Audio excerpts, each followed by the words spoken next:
What's going on, guys? Hope everything is coming through out there. Had to restart to start off the show. You guys probably saw that if you were here right at the beginning. No big deal. Hopefully it'll hold up, although I do see it jumping up and down. So give me a thumbs up if you can hear me okay.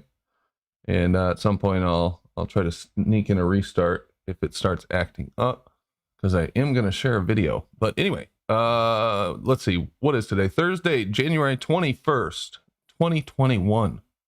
Almost through January, which for us in the north region, what do we call? See, all the names have sphere in them. You have to be careful. Up here in the north, our winter is starting to come to a close, so that's pretty cool, although it's pretty damn cold here. Let's see, what do we got going on today? I have a video that I'm going to share with you and the panel about the Star Wars program in the 80s. A couple minutes I found in a Adam Curtis film called Pandora's Box 2, and they talk about Star Wars, and there's a couple of really interesting things in there that I caught when I was watching it. So we'll go through that. Hopefully I don't get popped for copyright on that, but it's worth it to take a look at that. And I don't know what else is going on. We've got a couple people in the what is it called, Discord right now, so I'm sure there'll be more coming in, and yeah, we'll see what happens. If you want to support the show, here's the Streamlabs. I'll pop that in the chat and pop it on the pin so that you have that. Any support's appreciated. Or you can stop in the Discord, say hello, bring us a new argument, a new evidence, new proof. Yesterday we looked at a 21-mile laser test. I might bring that up again just to make sure as many people saw it as possible, because it's pretty damn awesome. I had some ballers today telling me about a zenith angle measurement that was 1 kilometer away and measured like, I don't know, like less than a millimeter of deviation supposedly in the plumbness of, the parallelness of the plumb lines. And I said, yeah, but here we have 220-foot drop that's missing and a laser that is seemingly going through a giant hump of water. So I think I'll go with I can see a laser at 21 miles with no huge hump of water in the middle over your optical measurement of the hair on a gnat's ass over a kilometer. Yeah, I think I'll stick with observable reality. Thank you very much. Not a hard choice there for me anyway, but if you want to believe in fairy tales such as giant spinning floating balls and all that comes with it, go for it. That's your choice. Anyway, let's pop in Discord. Oh yeah, I'm supposed to say hello to the chat. What's going on, guys? We got YouTube. I saw your comment about Bitcoin. Yeah, I'm watching that carefully. That sucks. Rachie, what's up, Rachie? Ian Adams, page 42. Let's see here. Who else we got? Bill G. What's up, Bill G? Plain Reality. Paul Keeling. And Allie B. Tabu. Hell in Degenerates. What's going on? I saw you messing with Parliament or something earlier. The little short video you put out, that was pretty funny. Alexander Lightwater, Chrissy Heavy. And that's it for now. What's going on, guys? Hope everybody's doing good tonight. Mojo Shop just popped in. Hey, Mojo Shop. And let's get this started. Let's go see what they're talking about in Discord and get going.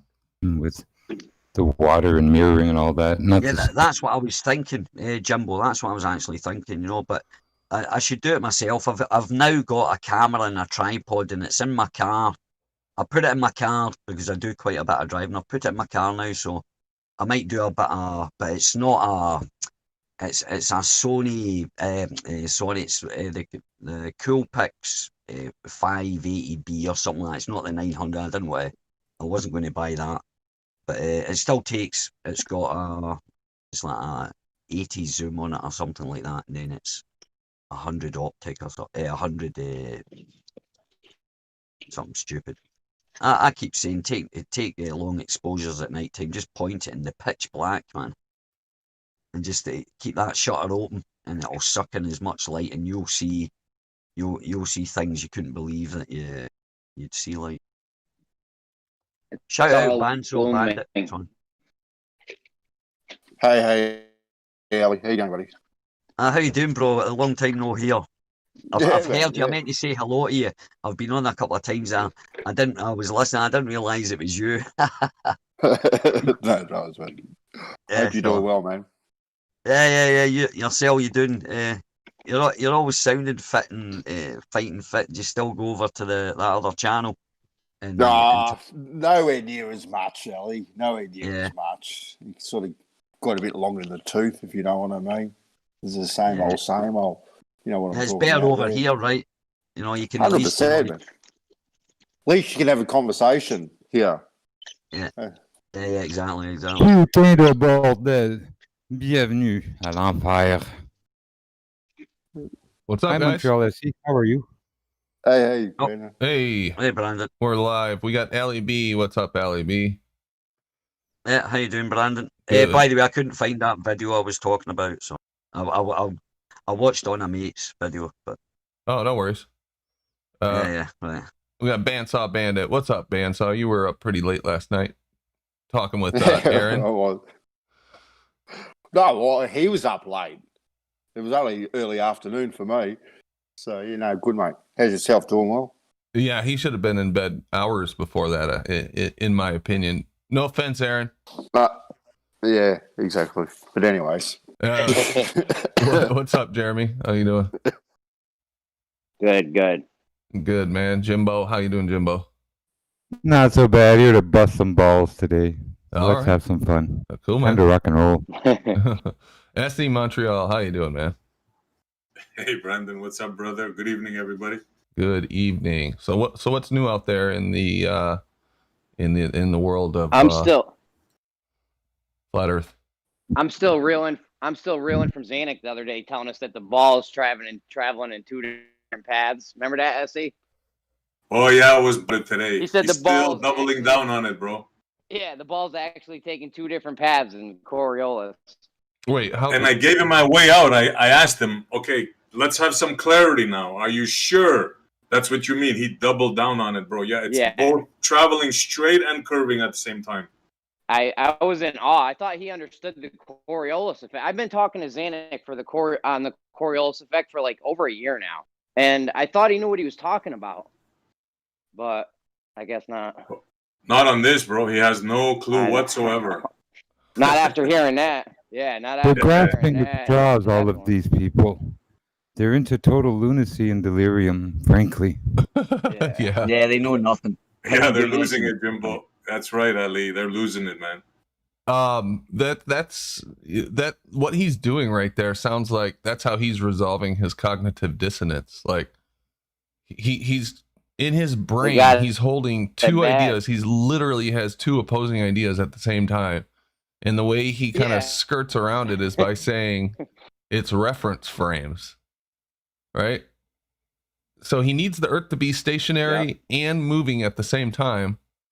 He needs the ball to be going straight and curved at the same time. So they've given themselves reference frames as a way to, well, if you just look at it like this, then actually that's curving.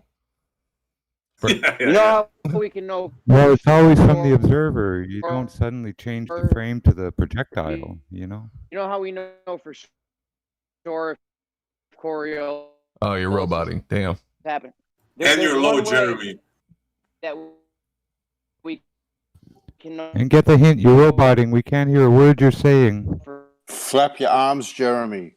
Sure. Make a fire. Send a smoke signal. Yeah, that'll work. Morse code would work better today. Oh shit, he's bad, man.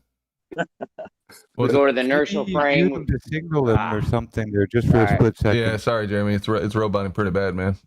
More than it usually does. Maybe you just need to drop out and come back in or something. That might be the case, but maybe he's doing the fake robot there just to play with us. He just doesn't want to talk to us, so he's faking roboting.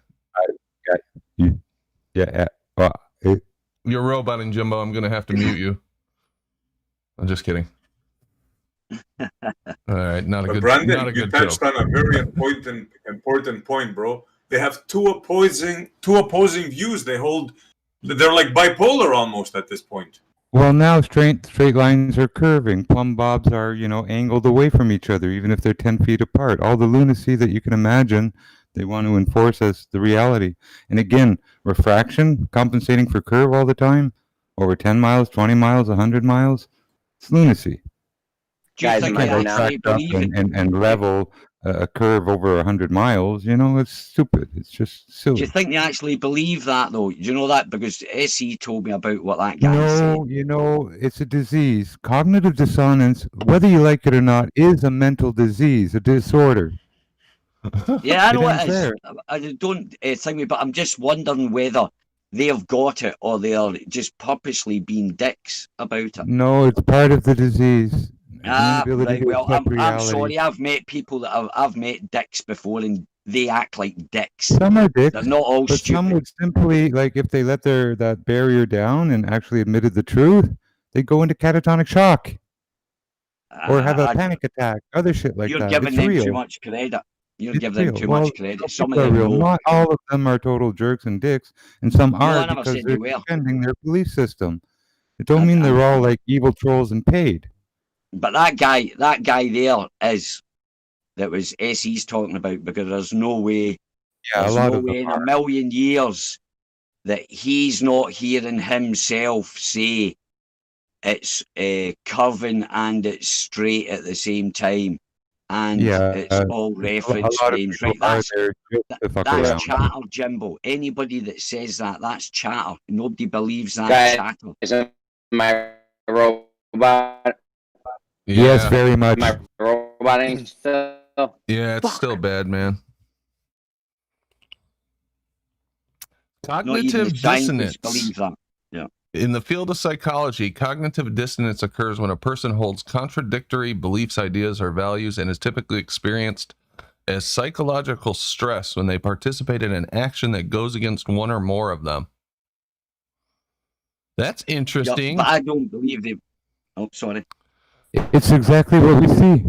It is. Listen to the letter. To the letter. I don't believe. Go. No, I just don't believe that every single one of them have got cognitive dissonance. That's giving them a way out. Yeah, I'm with you on that one, Ali. I'm with you on that one. There's some guys in there that are, and you can hear it. And that guy that was talking to SE Montreal, there's no way I'm buying it. I know that guy anyway, but there's no way I'm buying it that he thinks that. There's no way that he's got that cognitive dissonance. I do believe it's a thing, but most of these people, they haven't got it. They haven't got it. Well, listen to this, though, Ali. The discomfort is triggered by the person's belief clashing with new information perceived, wherein they try to find a way to resolve contradiction to reduce their discomfort. You know how we notice, and people have pointed this out for a long time, and this is not a revelation, how angry and emotional people get when you talk about flat Earth? You should have heard Jem today, bro. You should have heard Jem today when we were talking about the ISS. Exactly what you just said. He flipped out. Right, that guy, I believe he's genuine. If he, I believe he's genuine. So.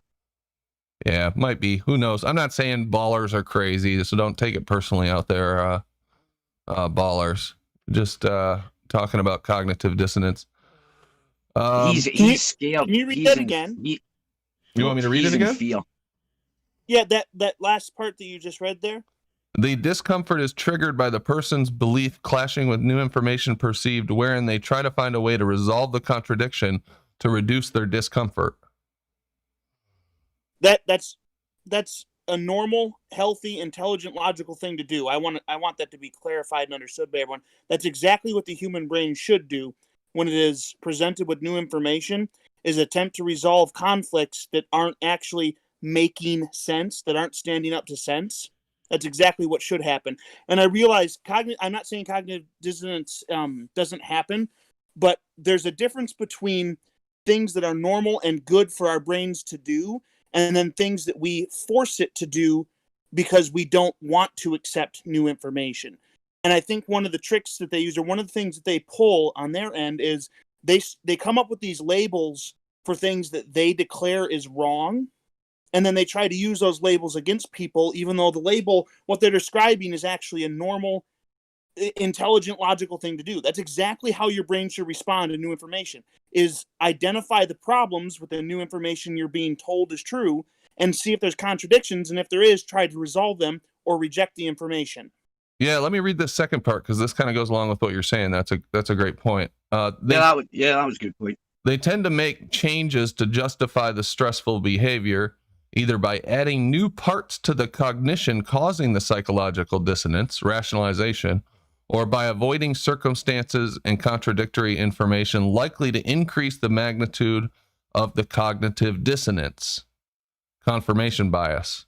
Coping with the nuances of contradictory ideas or experiences is mentally stressful. It requires energy and effort to sit with those seemingly opposite things that all seem true. Festinger, I guess he was a doctor who studied this, argued that some people would inevitably resolve dissonance by blindly believing whatever they wanted to believe. That's where the problem comes in. Yeah. There's nothing wrong with a set, like receiving the information and the claim not lining up with what you understand to be accurate. And so at first you reject it, just like you should, until you are given like verifiable information, observation to look at, and then time to, if there are any, resolve any conflicts with the information you've been given versus what you can literally experience with your senses. That's all normal. It's whenever you have now taken in the observations or the actual literal verification, and then you decide, I don't care that I verified it. I don't care that I can watch it happen. I'm going to reject it anyway. Kind of like we've had an example of this at least a couple times in the last several weeks, where we've had a video showing this person doing the thing, and then I think it was Jem or someone who jumps in here just like that's not happening. He basically he refuses to accept. He's saying that can't happen, and we just watched a video where it happened. It's like, Jem, you're watching this thing take place in front of you. Like, that was the boat in the that's shed. What the problem is. Yeah, that was the boat in the shed, Bob. I remember that. That was exactly what he did. He just refused. It was just showing it, and look, it's plain. he was. I think he asked it in the form of a question. Are you saying this thing can happen or whatever? Just like, we don't have to say that. You're watching the same thing we are taking place. That's where the real cognitive dissonance actually happens, is when you have not just a new claim that's been made to you, not just new information, but you've been also given the verification for that claim, and then you still decide to reject it. That's where the dissonance comes in. Yeah, no kidding. No kidding. You know, I think people in power use this to their advantage, because when people have cognitive dissonance and an authority like that comes in and says, supports that cognitive dissonance by, feeding that contradictory information to them, it carries more weight, so they can hold on to the cognitive dissonance more. You know what I mean? I think what they also do, though, is they get to that last point where the dissonance actually would normally come in, and they'll show you a thing that they claim is the proof or is authoritative. We understand that it's not. So they'll show you a picture from the ISS of the Earth.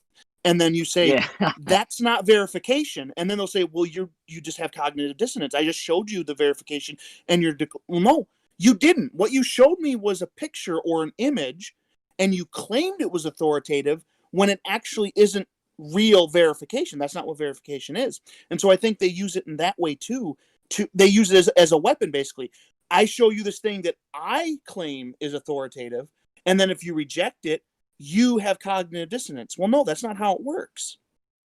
That's the little safety. That's the what do you call it? The little safety blanket, the little comfort blanket, as they photographs. Like what Brandon was saying, they get to a point and then they grab like a non-set or something that's not, and grab a hold of that and go, that's better. Look at this, but they're really doing it to themselves because of that cognitive dissonance. It's like the ego or something like that protecting them.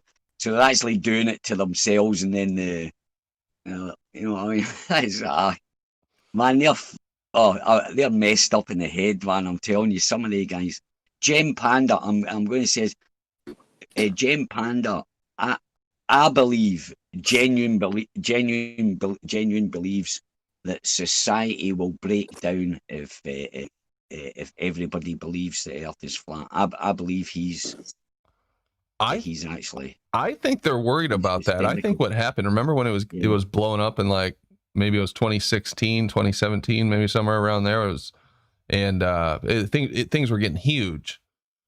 And there was channels growing all over the place, and it was starting to pop up all the time in mass media, the mainstream. I think they got freaked out, and they said, "Oh no, this is anti-science. It's some kind of anti-science movement that's going to hurt society, and they're going to lose faith in the government, and we got to do something about this." And I think they took a few $1,000,000 and said, "What we're going to do is we're going to hire a bunch of experts." And we're going to flood the different communication channels with these people. And wherever they're talking about flat Earth, we're going to have these people push back on them and give them authoritative information. That's personally, I can see that happening easily. Well, it's you got to. I sort of go with the thing of this national security kind of thing, right? I believe that these politicians and all that, and a lot of the generals and stuff like that, they're ruled under that fear kind of factor, so that like any disruption, for example, if the money system collapsed, well, that's a threat to national security because there'd be blah de blah de blah.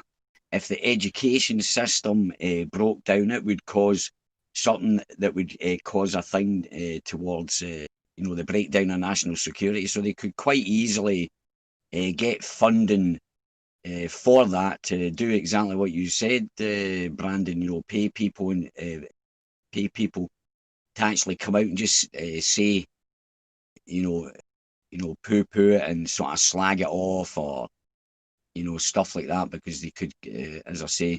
Oh yeah. Because there is some people that are, Gem Panda is genuinely. I believe he is anyway, for knowing him for these years, and he has said it. He gets hysterical about it. And that there's not cognitive dissonance. I don't think he's really bothered either way. He's just frightened that society's going to break down, because he thinks, like most people, that if everybody found out, it's going to change everything, which it won't really. We're still going to be in the shit.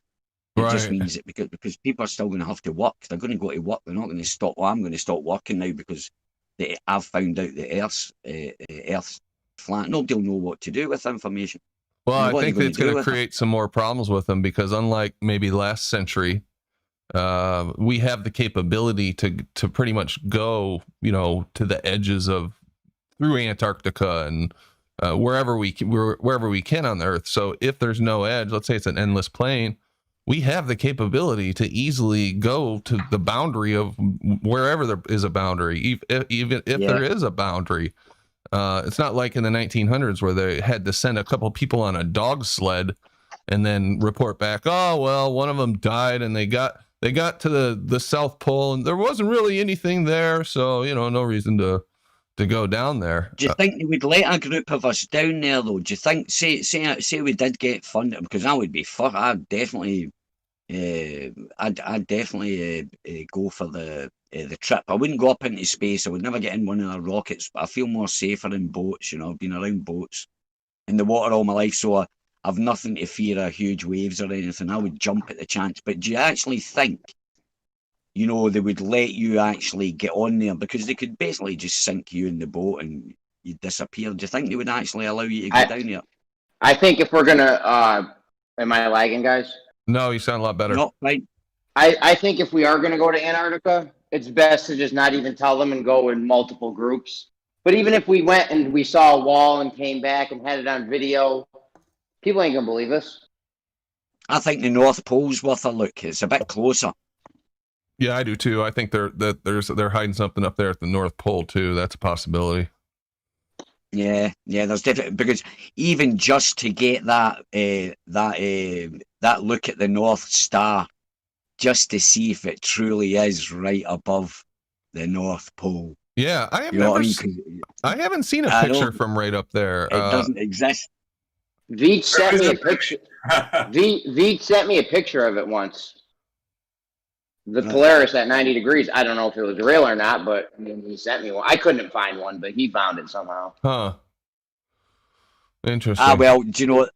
Yeah, but if it wouldn't matter if someone, it'd have to be a very, very good friend of mine that came up to me and said, "Hey, Ali, I've just been to the North Pole. Look, there's a picture right above." Then I would take his word for it. But any faceless, well, he's not faceless. I've seen his face.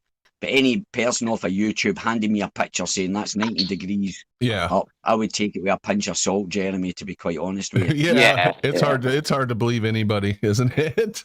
Especially on the internet. You got to be careful. Let me just, I wanted to say something earlier about the Coriolis, but I was roboting. There's one definitive way to show that we have Coriolis or not. It's by going to the inertial and non-inertial frames and viewing the motion from both of those frames, and you'll be able to see clearly. Because we can do it on a park and wherever we want.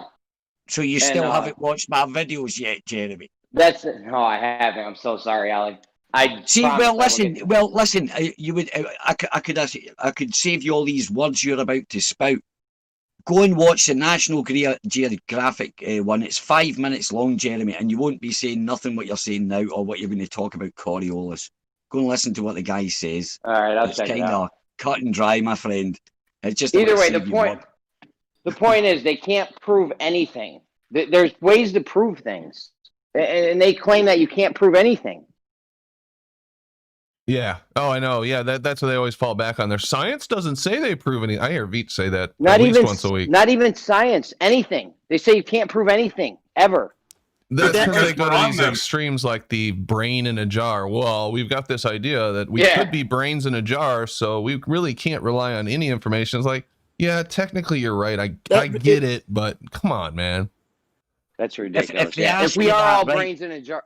Jeremy, 1 second. If they ever say that to you, if they ever say, "Oh, how can you prove that?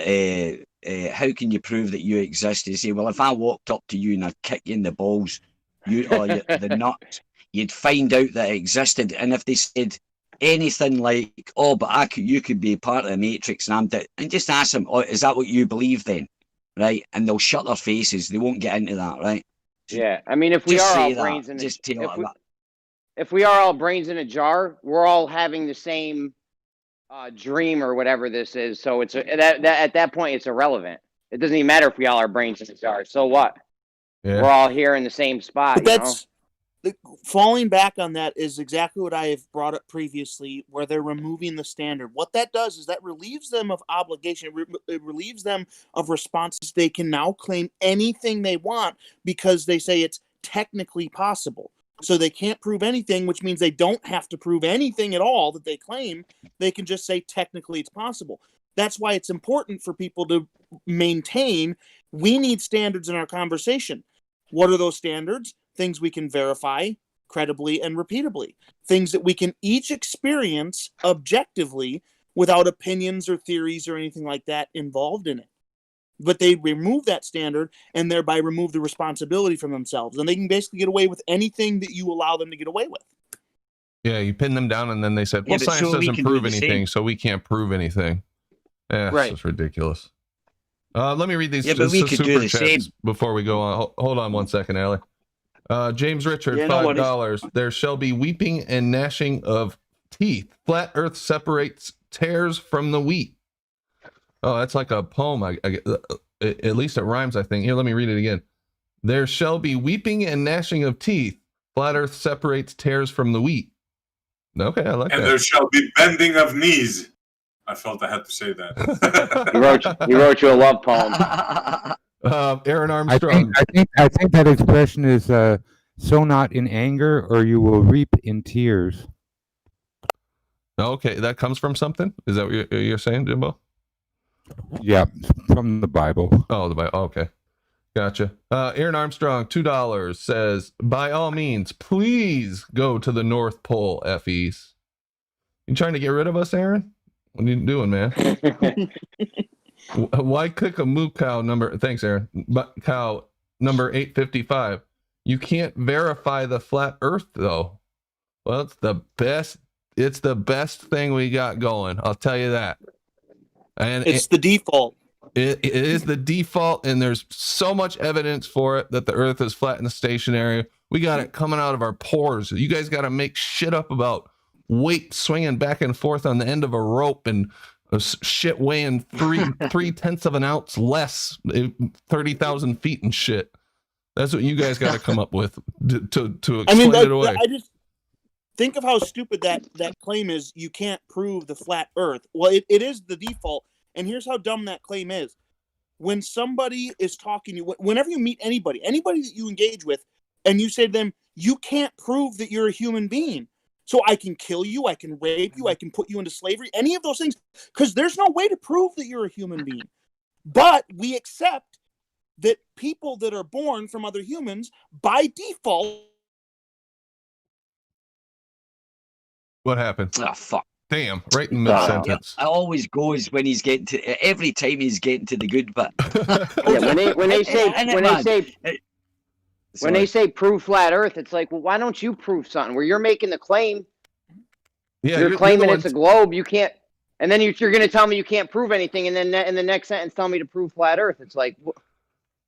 It's ridiculous. Yeah, we're not the ones teaching shit to little school kids and got our their ball on every damn thing they could in everyone's face all the time, acting like there's no God because we live on a giant spinning ball and shit. I don't know, man. Anyway, all right. Well, I want to get to something that I've been meaning to get to the last couple days. And that is a clip from an Adam Curtis film. You guys know I mentioned him quite frequently. He's works for the BBC or worked for the BBC. Brandon. Yeah. I'm going to switch over to my headset and I'll say what I was saying again. That thing's probably got a better connection. Okay. All right. Well, let me introduce this and then we'll let Bob finish when he gets back. Adam Curtis, of course, made the documentary Hypernormalization, which is really good. But he's got a lot of good documentaries, and he kind of investigates society and how power controls us and how things have changed and collectivism and different stuff, and it's really interesting stuff. This one is from a documentary called Pandora's Box, The Brink of Eternity.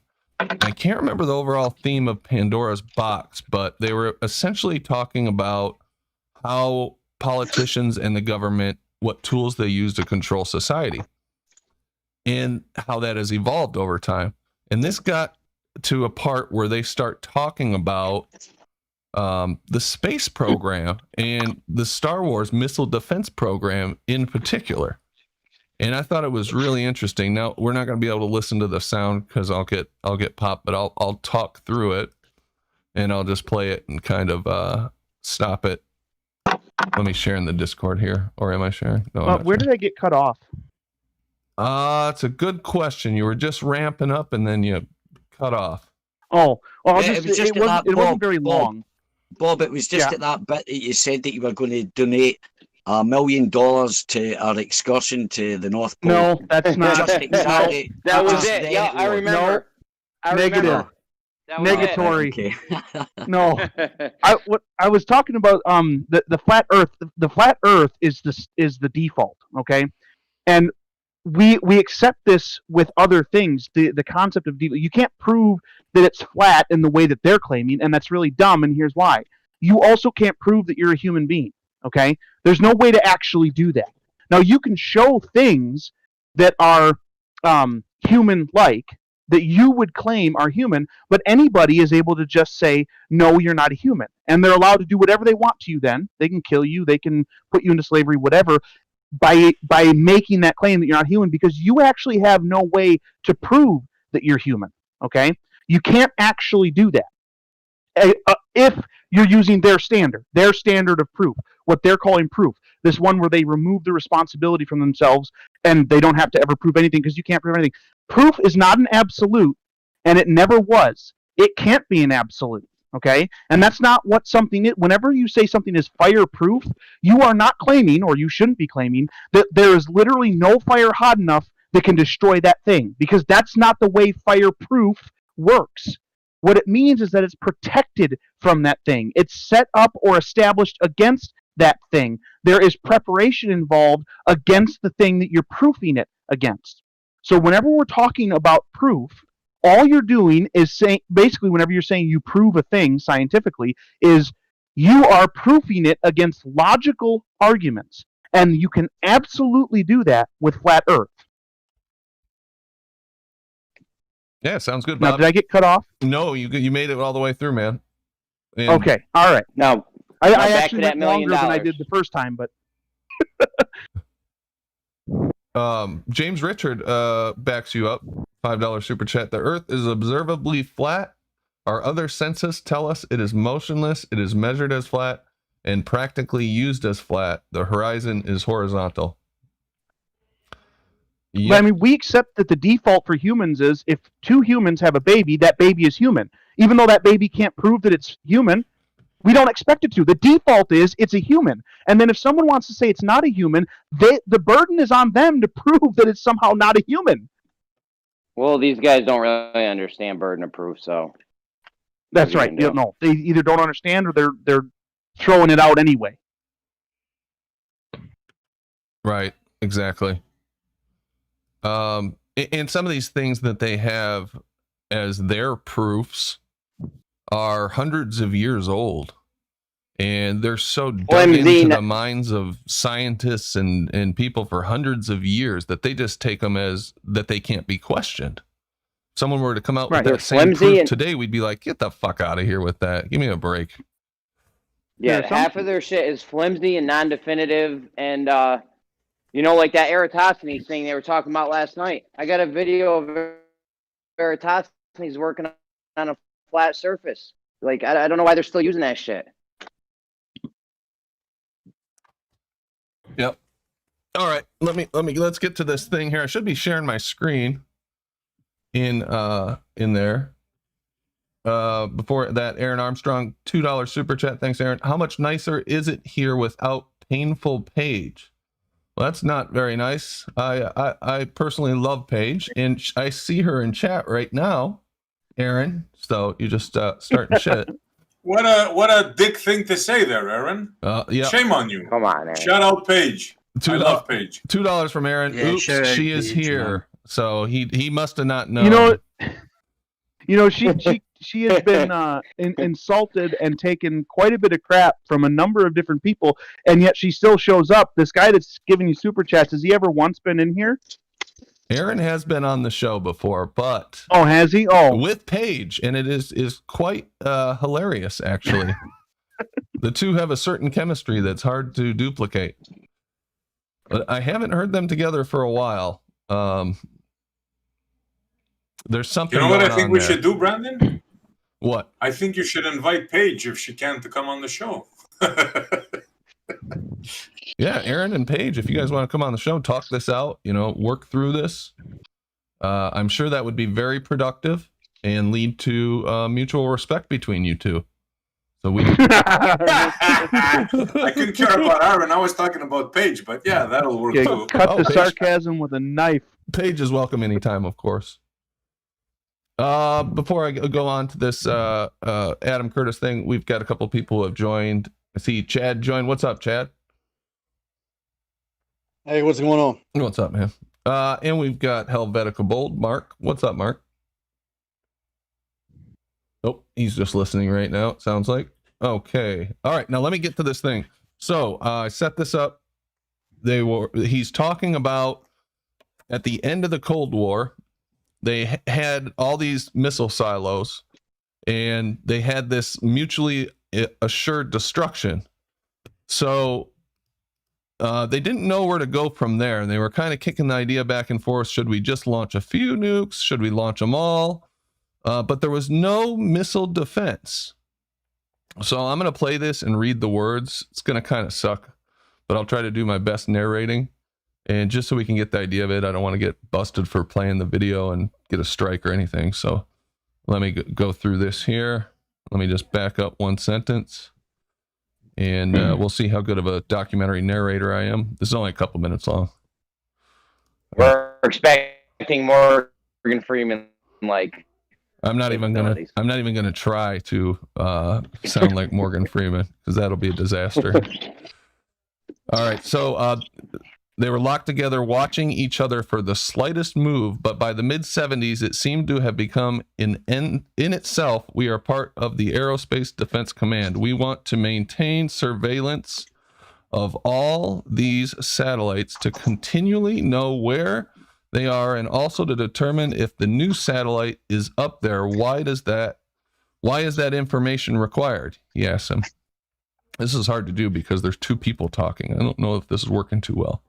So he's talking to a guy that's working missile defense, and he's asking, why do you want to track the missiles?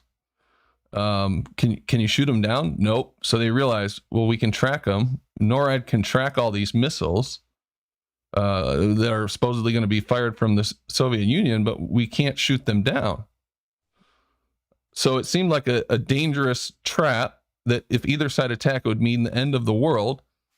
Then a politician came to power who believed that just what the Soviets were about to do, and it's Ronald Reagan. So Ronald Reagan comes into office in 1980, and he, came to face with the American public, who was very fearful. I don't know how many of you guys were kids in the 80s, probably most of the panel, but I personally remember being terrified that we were all going to die in a nuclear war between the USSR and the USA in the 1980s.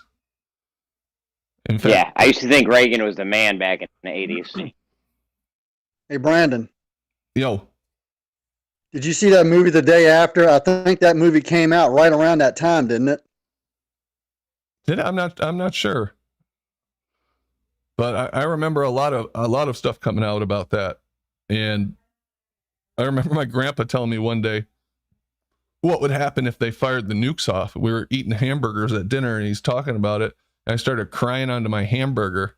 He's telling me we're all gonna die. And I'm like, I remember, and I was born right at the end of the 80s, but I do remember being told, I think I was told at some point during my childhood that mankind apparently had enough bombs to destroy the world 7.5 times over, or something like that. Some stupid amount of power that we allegedly had in these bombs. Oh yeah, ridiculous. And that's what Reagan finds out when he gets into office. So he visits NORAD, North American Air Defense Command, to see what they did. And he went and they showed them all these warning systems. And then he said, after you get the first warning, what do you do? And they said, we'll follow these incoming missiles a little further and keep track of them better. Then he said, what do you do then? And they said, we'll follow them a little further and keep track of them better. And the same question, right? It was always, we'll keep track of them further. And what he wanted to hear was that we're going to shoot them down, but he never got that because there was no missile defense at that time. So they had all these warning systems. They had all these missiles, but there's no way to shoot down incoming missiles. So it was just like we were caught in this mutually assured destruction death trap, essentially. And obviously he went on to talk about that, and they'll talk a little bit about that process of how they did this. He thought, like a lot of people, that that's kind of crazy. I mean, that's got to be fixed, and really got to work on defense. If science can do all these wonderful things that it's done in the past, surely it accomplished this if we just unleash it. So here they're going to start talking about science. But this was an age of disillusion with science, and the people who came forward with the solution the president wanted were zealous scientists like the inventor of the hydrogen bomb, Edward Teller. He had long dreamt of the defensive missile shield in space. The lobby group was formed that proposed such a defense could be assembled using the new space shuttle. Now check out this footage that plays of this satellite coming out. This is really vintage footage here. Using the basically these nut jobs who really, really liked science fiction really wanted to get into it. Yep. That's you hit the nail on the head. Just wait. So using the new space shuttle, it was led not by strategists, but by science fiction writers. Yes. So Reagan went to NORAD, realized that we were in a death trap if the USSR ever fired missiles off because we had no way to shoot them down. So he goes out looking for a solution, talks to scientists, the ones that had developed the hydrogen bomb and worked on the space shuttle. And it turned into hiring science fiction writers to come up with a solution. Did you guys catch that? Russia has built a giant Wow, laser, bro. sir. They're going to use it on us. They're going to destroy everything we have. Oh, man, we need to come up with a defense. Somebody get George Lucas on the phone right now. Tuck and cover.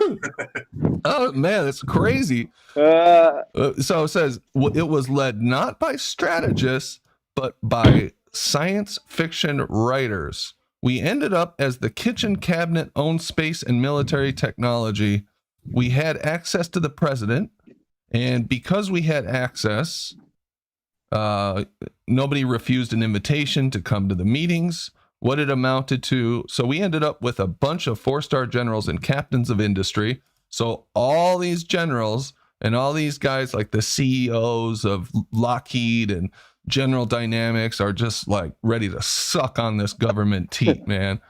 So they're hooking up with these guys. What he's describing here sounds like a golden ticket. They formed this group and were handed a golden ticket and said, you get access. You get to meet with the president. You get to call these people into these meetings. They're going to give you whatever you need to do the things that you dream up.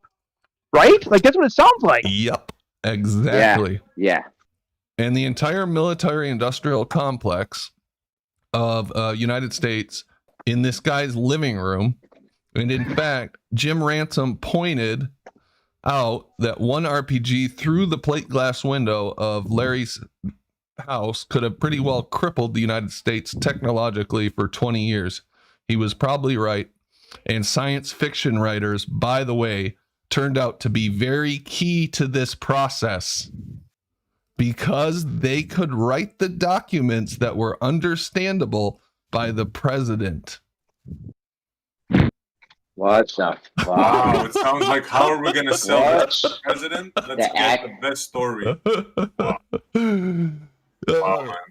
What the fuck, man? So they mentioned science fiction writers twice. The people that they got to develop the solution to shoot down missiles, nuclear missiles, was science fiction writers and these loons who had come up with the hydrogen bomb. They gave them unlimited access to the president and had the whole industry sucking them off in this guy's living room. And the science fiction writers were the key to the whole process. What the fuck? You can't When you're make this dealing with stuff outer up, bro. space, who else you gonna call? You got to get science fiction writers. That's right. That's crazy. They're the experts, don't you know? Yeah, They're the ones who science made fiction is the science fiction's the expert of outer space. There's no one else to call. Who better to Was get than the Arthur C. creators of Clarke outer space? involved in that, I wonder? Hey, if you can't turn to Arthur C. Clarke, who can you turn to? Yeah, well right. said, Bandy. No shit, right? We'll go a little further in this. Let me share with you a vision of the future which offers hope. It is that we embark on a program to counter the awesome Soviet missile threat with measures that are defensive. Let us turn to the very strengths and technology that spawned our great industrial base and that have given us the quality of life we enjoy today. What if free people, they keep showing the space shuttle too, could live secure in the knowledge that we could intercept and deploy strategic ballistic missiles before they reached our own soil, or that our allies, it doesn't finish that sentence, but they show in all this footage of what these things would look like. And the president says, I ask for your prayers. Many of Reagan's cabinet, including his Secretary of State, had no advance warning of the proposal. As they watched in the White House that night, they quickly discovered this was not going to be a magic escape from the cycle of terror, just another twist during dinner. So these guys put together this proposal, present it to the whole world without giving an advance copy to the president, and it's this fantastical shit where they're going to put lasers in space and shoot missiles out that was dreamed up by science fiction writers. Sounds legit. Yeah. Oh yeah. Yeah. Sounds totally. This is science, bro. This is. I mean, if you don't, you're just a science denier. If you're not buying this shit. Totally. How could you doubt science? / science fiction writers. And then he goes on to talk about this guy is probably a legit scientist of some sort, although it looks like he's working in the space industry. Who knows what this guy's doing, right? But they present him as this looks legit. like Arthur C. Clarke. He does look a little like him. They present this guy as an expert in here, and he talks about him and the guys who came up with the missile defense, and he's like, these guys were fucking nuts. They were just making shit up. The stuff could never work, essentially. They were talking about using microwaves to shoot shit out of the 50 missiles at once out of the sky and all this crazy crap. So was one of their proposals was sharks with freaking laser beams. That would have been, they probably would have been a little too far, but they got pretty damn close, I have to say. I mean, just wacky shit. So personally, what I think happened is they came up with whatever the hell that ISS is. They spent the money on something and hopefully got something out of it. And that thing's some kind of spy thing, however the hell it's up there, however it works, that does something. Maybe even it has some missile defense capability. I don't know. But I don't think they're up there growing lettuce. It's probably something, hopefully something useful of some kind. Who knows? But lettuce is useful, bro. Yeah, well, it's just a psychological operation. The way they say it, they don't come out and say it, but the whole thing was just a psychological operation. People were afraid they were going to get bombed to death. So they brought in some science fiction writers to dream up some shit tied to the space shuttle and then sold it to the American public and handed out a bunch of multi-billion-dollar contracts to all the, captains of industry. That's what happened. Looks like they have a life supply of that gold foil. I see it everywhere. Did they even put it on the pipes? Yeah, they're pretty liberal with that stuff, aren't they? Yeah. Gotta have gold foil. Got a couple super chats. James Richard, I'm not saying they don't exist. The greatest tactician war is fear. If nukes don't exist, the battle is won already.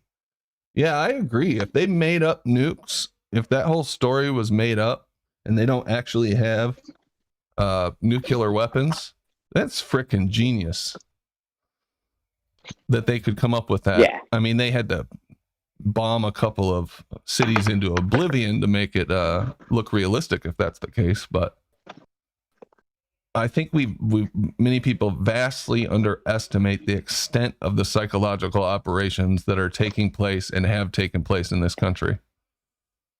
Absolutely. They're playing mind games with you. Or they don't estimate it all. Yeah. Which I think is probably likely the case for a lot of them, if not most of them. They just don't estimate it all. Yeah. Remember those models, guys, that they used to show? Well, not models. I thought they were real. Remember, they show like a nuclear bomb going off and people flying around and the houses being torn apart. Oh yeah. Apparently, that's not real. I've seen a breakdown. You guys hear that? Yeah, and when somebody pointed it out, I was like, oh yeah, wow, that would be really easy to fake. Yeah, I have seen that broken down. Yeah, I saw it back with different eyes, and I said, man, there's no way for me to know if this is real or not.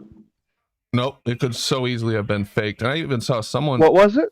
Like the old shows they used to show us of them detonating nuclear bombs in the desert and shit. Oh yeah, I watched a Or video they'll set up a fake on those videos. Like black it's a and white ones city and bomb, stuff. and it shows houses being blown away. Like They'll set Yeah, up like the some palm mock- trees are like they move in a weird way or whatever. Yeah, Like, it's that's very right. The obviously trees and- fake. Yeah, that's right. Yeah. They'll set up this little mock town with like school buses and stuff, and Yeah. set it off. Well, Yeah, if we've you all seen think that. of it, historically, a few companies, well, basically for the British, it was Pathé Films and others. They've been doing this propaganda, the American newsreels for the war forever, and they're very good at The Yeah. One of the big things I want to mention here is the Hindenburg disaster was perfectly filmed by Pathé Films. It was a propaganda piece to make people say, "Ooh, they're so dangerous. They got to go away now for the blimps." So these have been propagandists and very, very honed at their skills. Both the War Department and their dummies and war films and fake battle scenes and fake nukes, to this MI5, 6, whatever British military cinema company called Pathé Films. And there are others in on the racket, the BBC. When they did that spaghetti harvest nonsense, that was more than just a joke. It was an actual test. Look, let's go by what they show us and what they tell us, right? They tell us that nuclear is radiation, blah, blah, blah. Then we have Chernobyl, right? They evacuate the whole town. So now we go back and they tell us half-life of hundreds of thousands of years. No, nothing could live there, blah, blah, blah. I seen a documentary on Chernobyl. The wildlife is thriving everywhere. Deer bouncing around, birds, everything living. So when Chernobyl happened. Yeah, when Chernobyl Chernobyl with the detectors and all that. Most of that city is safe, not high levels and shit. And yeah, there's wild animals, everything. The place is evacuated for nothing. I mean, burn 1 million pounds of charcoal and put a pound of plutonium in it, or I'll Google whatever. it, Jeremy. Wow, all that energy is coming from the nuclear stuff in there. What bullshit! Coal burns at 3,000 degrees.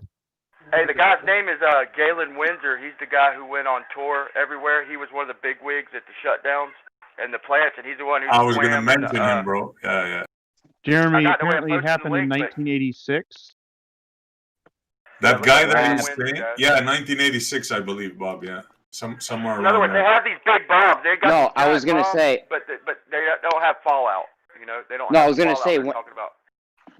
My bad, Leaky. The guy Brian brought up. Go ahead, Jeremy. Go ahead. I'll say it after. Go ahead. I was gonna say when Chernobyl happened, they threw a parade because they thought they had fixed it, but really, all they did was just bury it. And it was still a huge problem. Like, the government was like, yeah, we fixed it. They threw a fucking parade and everything. And, you know, they obviously didn't fix it because it was all fucked up. But yeah, but that's what they tell us, bro. But what we see is a complete different thing.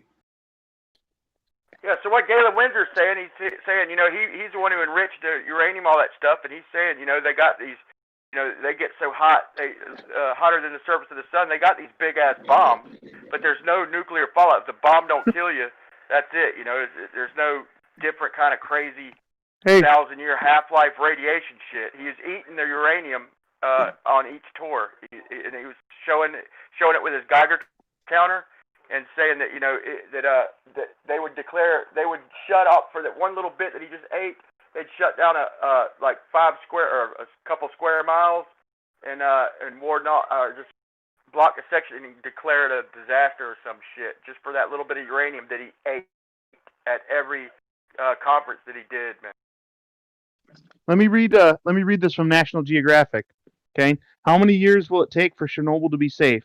More than 30 years on, scientists estimate the zone around the former plant will not be habitable for up to 20,000 years. Exactly.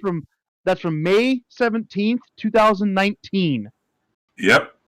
My point exactly, Bob. Now, this guy that Brian brought up, hold on, let me just say this, it's important. This guy that Brian brought up is not just any willy-nilly dude. This guy helped design one of the first nuclear power plants. Now, this guy used to swim, you know that pool that they show the spent rods on the bottom? Well, this guy used to swim in there and eat, like Brian said, and eat radioactive plutonium. So this is not just some guy on the street. He helped design that plant. Yeah, I would guess yourself a favor. If you haven't seen Galen Windsor talk, you've got to watch it. You gotta see this dude, man. I would guess that the idea was probably to make sure that we don't have a nuclear power plant in every city where everyone can get unlimited, free, clean energy. They didn't want that. They wanted you to pay for your electricity and pay through the nose for it. Exactly. And it's And not you know free, what else but he it's cheap. says? And he's You know showing those how they pet could have rods? took the shit they buried was very valuable for electricity too. The shit they buried and declared it as waste, they could use for not free energy, but yeah, damn near free. Yep, you're right on target, Bob. Yeah, I can't Exactly, imagine how Brian. much technology. I can't imagine how much technology has been suppressed throughout the years. Shit they found out, and they're like, "Oh my god, we can't let Everyone, release every single this." one. They got rid of the tech that we used to go to the moon, don't you know?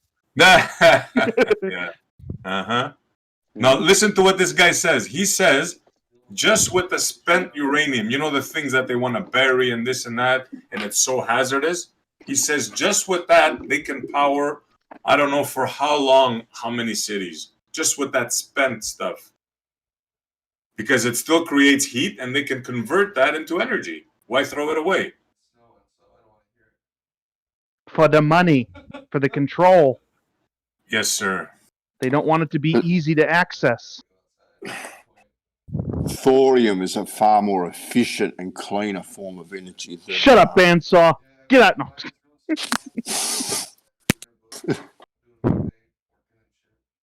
Yeah, that thorium stuff is something. It really is. It's insane, and one of the byproducts of it, they can you can run it off saline water. Salt. Yep, and it produces And it has fresh water.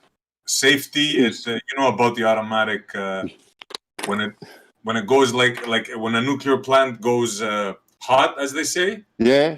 Go ahead. You go ahead. So you know what you're saying. Go ahead, bro. If nuclear technology would have been allowed to continue to be investigated freely and flourish, look what Tesla was able to do with his limited technology but his freedom basically to investigate how electricity works and things like that.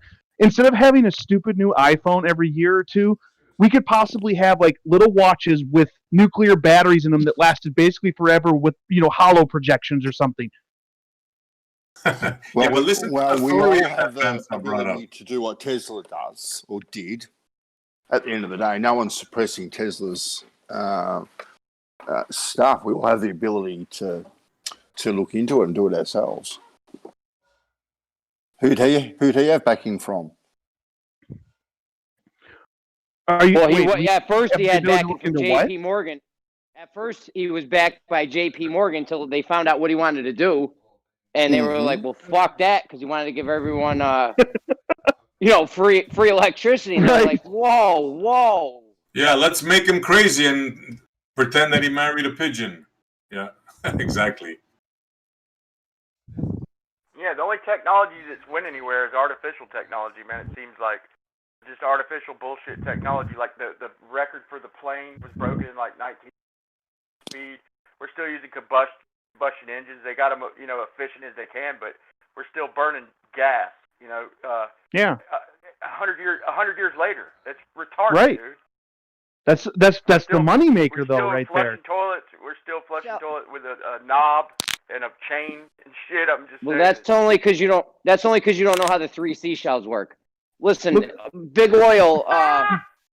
Big oil has probably suppressed so much technology. It's unbelievable. They would imagine you're making trillions of dollars a year. How much would you spend to keep something under wraps that could stop you from? Who would not sell out their brand new technology for $100 billion to that company if offered? Who would not sign that check or sign that right away? The second they offered to be like, heck yeah, I'll take $100 billion for that. Yeah, even $5 billion or something. Right. 500 million. Like, people are like, oh, I'm set for life. Bet.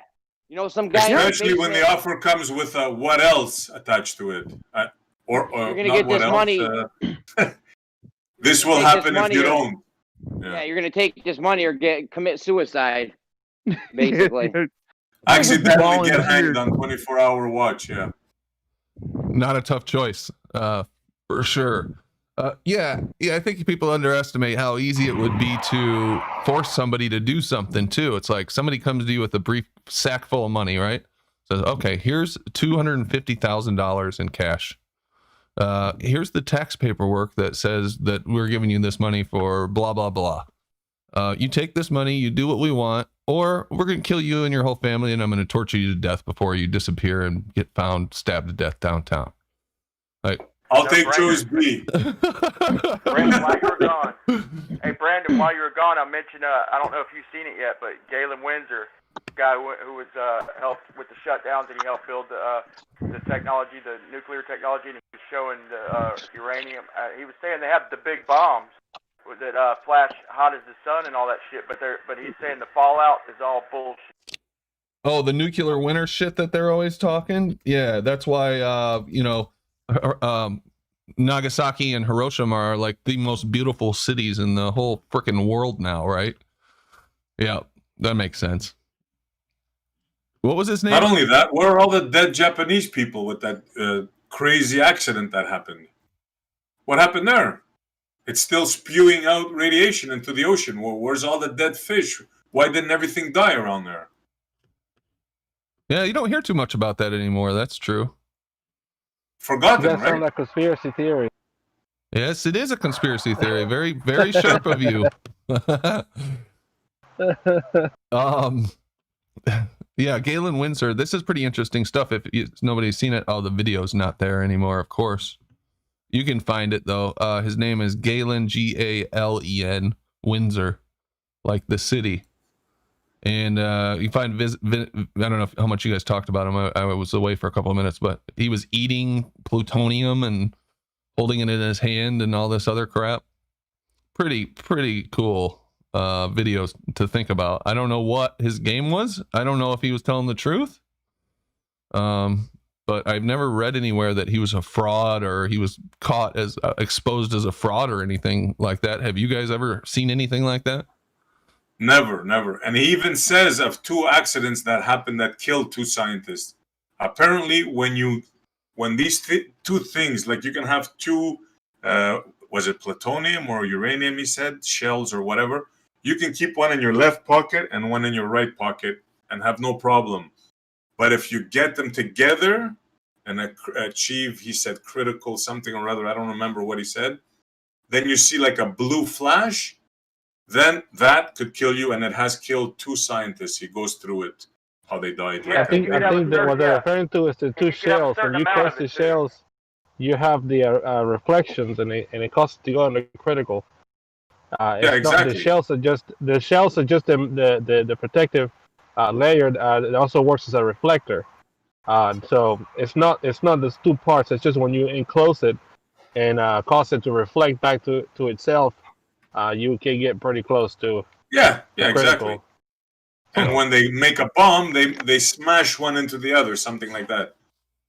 And that's right. the atomic, and the other one is they explode an atomic bomb on something else, and that goes critical. Whatever, I'm not an expert, but he says that Obviously. You can safely handle this stuff as long as you don't bring it together. It's fascinating. Everybody should watch that. I mean, it's amazing. Yeah, I wish I had a good link to put out there, but I haven't seen anything for a while. This says the right. main story. Good. I was just going to read this part. He found out government radiation standards were set 1 million times lower than what he was exposed to during the early days of nuclear power before they even had radiation detectors. And in those videos, he talks about swimming in the cooling ponds and handling this stuff by hand and all this stuff. And he was never harmed. So there's definitely some stories being told about that shit, in my opinion, if you take him at face value. To sum it up, his point is the money that they're spending on the test of people who work there and the government to test them and make all these laws and shit because they fed off people's fear. And so his 2 points were the fallout, all the fallout and all the shit was basically a hoax. Basically, the danger is 1 million times less than they're saying, and that the money being spent to bury all the spent uranium and all this other shit or whatever it was is just wasting. I mean, it'd be like billions or trillions even of dollars saved instead of spending money getting rid of the stuff. Oh, did Brian cut out? Yeah. Did you hear the part, Brandon, when he said, I offered them at one point, instead of them paying millions of dollars to bury it, I'll take it off their hands? You hear that part? Oh, I don't And remember. I didn't I'll remember that. process it, and they wrote him back, are you crazy? It's worth more than gold. Wow, that's interesting. Yeah. He says, basically, he says we should be all be getting power to our homes for a flat rate of $20 a month. He says there's so much nuclear fuel already processed, and it's so cheap to run these plants, excluding the ridiculous regulations, it wouldn't even be worth metering it. Well, there's your motive right there. Exactly. That's why they want to bury it and get rid of it. Yeah, why would they lie? Indeed. That's a Santa Claus question. My bad. Go ahead. Oh yeah, I heard that the last couple of days. Jeremy's been pounding them about the Santa Claus analogy the last couple of days. That's pretty hilarious. So basically, you guys are saying that it's not as dangerous as they say it is. There's no such thing as yes, it's not radiation. as dangerous as they say it is. Yes. Okay. That's what this and guy what's said. the proof of that? Oh, I don't need to prove it. No, we're telling if you. Don't believe Carlo, me? That's fine. You can go on your merry way, not believing it. Go ahead. I don't mind. Carlo, we're telling you what the guy that designed that nuclear power plant got paid money from the government, what he's saying. That's what we're telling you. Gotcha. Yeah. You sound skeptical, Carlos, which is I sound skeptical. I'm skeptical of everything. Yeah, it's healthy. But I've seen proof that it is harmful, but I haven't seen proof that it is not harmful. Did you say you're skeptical of everything? Except the globe. Let me ask you a question. Do you think black people are human beings? I don't know, man. I'm skeptical of everything. You don't know? Okay, all right, okay. Just wanted to ask. It depends on what you mean. You mean like African American people? Okay. He asked you if you think black humans. He said it. Do you think black humans are humans? Yeah. Well, okay. Black people. If it's a human, it's a human. Well, you think you're gonna get me on a? You think you're gonna get me on that? Really? I didn't get you. I didn't get you. There's no getting you. I asked you a question. You answered. I'm fine. I know. Just come on. Don't be ridiculous. You think I was gonna go? Well. I guess I kind of did. You guys have of course heard of the giant space turd, haven't you? What about South SC Montreal? What space turd? Well, sorry, bro. Wow. Wow. Shots fired. It's a friendly fire, right, SC? No problem, Carlo. Don't fall off any poles, eh? Watch it. I hope you know. What is this space turd? Space turd. I'm glad you asked. This is titled "How Academic Groupthink is Trying to Silence a Harvard Astrophysicist Who Claims an Alien Spacecraft Visited Our Solar System." And if you look at my screen, you should see the supposed space turd. That's the silencing that everyone should be concerned about right now. Is the silence even of an astrophysicist? Yeah, no, hey, when she came out and said that about the alien spacecraft, that was very anti-science of her. That's hilarious. It does look like a turd. It does, right? It looks like a log, all right. Let's see. Astronomers may have Bandsaw Bandit put this in general. Astronomers may have detected the spacecraft of an alien civilization, claims the top scientists. But the public are being denied further tantalizing discoveries due to the narrow-minded thinking that pervades academia. That's interesting. This was They're trying to propagate the space thing. Space is real. There's aliens, infinite universe. Yeah, I agree. Frankly, this is just more space crack, as what's his face would say. Written by science fiction writers. Yeah, but did they have their best science fiction guys on this, or what? Probably. Those guys are key in the.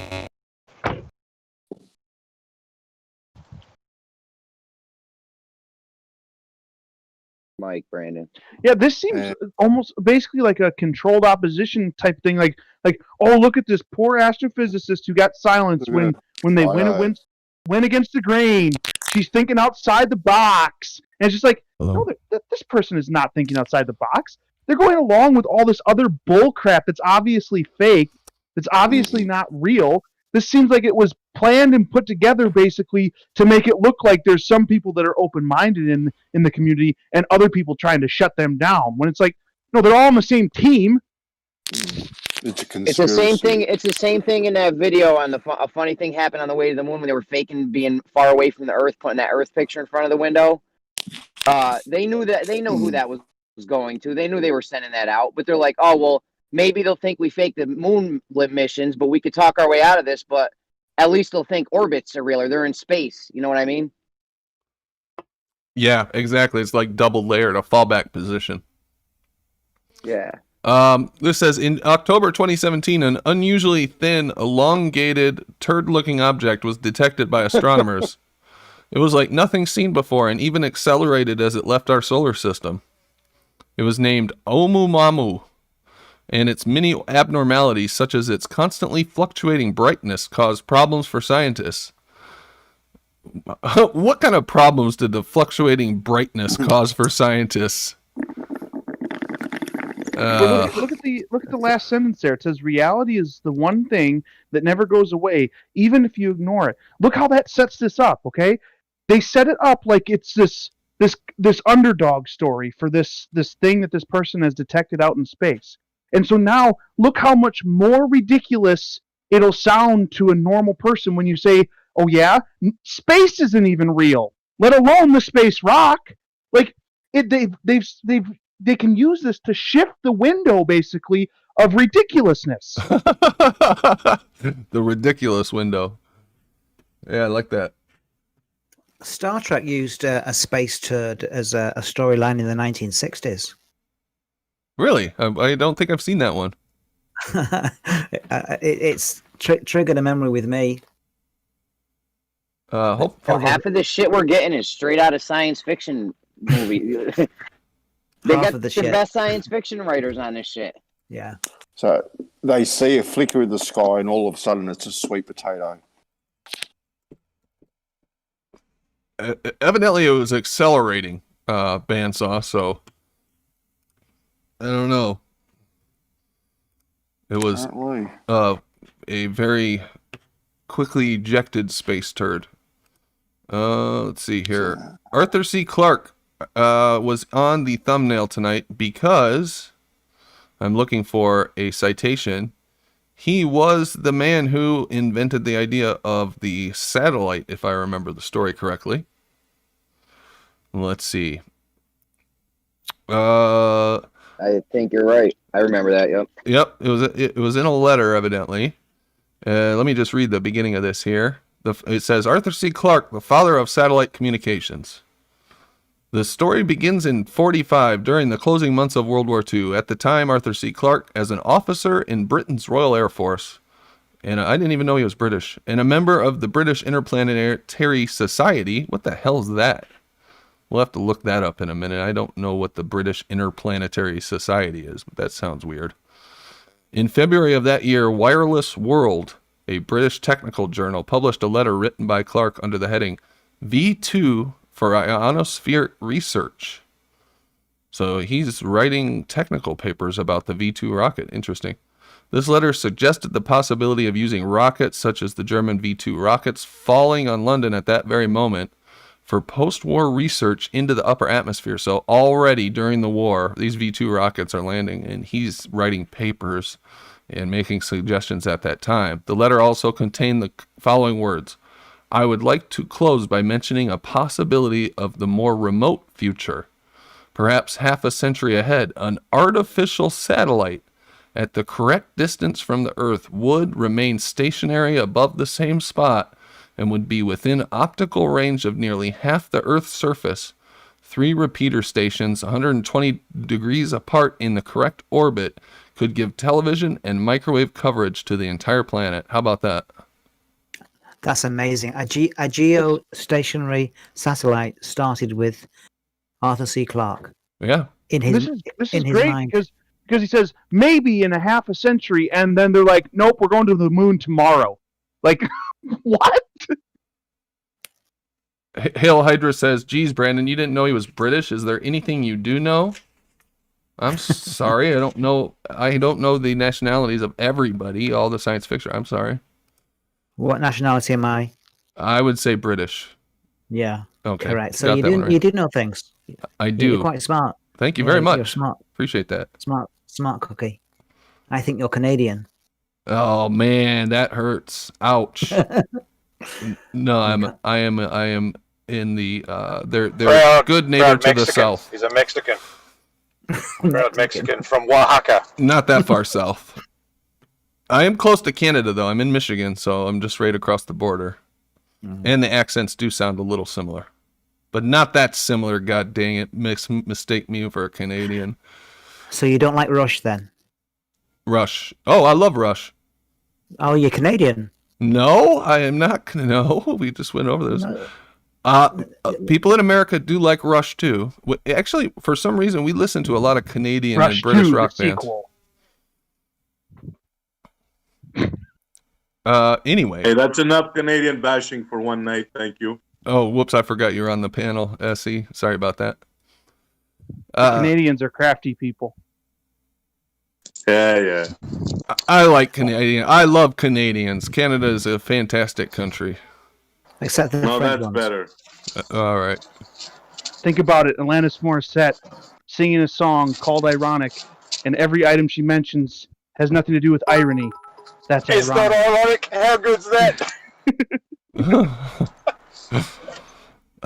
It's more about bad luck than irony. Oh God, they played that song a billion times a day when that came out. You guys remember that? That was awful. Here's one thing that you should never do. Call a Kiwi an Aussie. I've heard that. Why is that such an insult? No, hang on. And Mark, actually, it's the other way around. No, it's is it? Okay. Kiwis want to be Australians, but never call an Australian a Kiwi. No, you're deluded. What? No. I live in Australia. So what's a sheep shagger then? That's a Kiwi. That's No. definitely a Kiwi. See, Vansor knows. You see, if you got the migration statistics, New Zealand to Australia, and then compare them to Australia to New Zealand, that will answer your question in a heartbeat. Okay. There ain't many of us that are trying to migrate there. No, they come here for all the free money. But the other way around, they're all trying to get here. It seems like a beautiful place, though. My uncle's from New Zealand, so they lived there for a few years. They just can't play rugby. They're full of hobbits. Hobbits. Neither can the Aussies play rugby. Gee whiz. So this British Interplanetary I Society. can't even argue. Poms can't play cricket. Excuse me? What about tennis? How are you going in tennis? So back to Interplanetary Society. Yes, yeah. Let's get back on Oh, I topic. was just gonna let you guys duke this out, but yeah. So I don't know what this thing is. Says British Interplanetary Society, founded in Liverpool, is the oldest space advocacy organization in the world. Its aim is exclusively to support and promote astronautics and space exploration, and this was what Arthur C. Clarke was a member of before the war. And it's in London, of course. It is situated on South Lambeth Road near whatever. This is weird. I wonder why. The BIS was only preceded in astronautics by the American Interplanetary Society, the German VFR, and Soviet Society for Studies of Interplanetary Travel. Weird, right? So he was involved in a lot of crap even before that.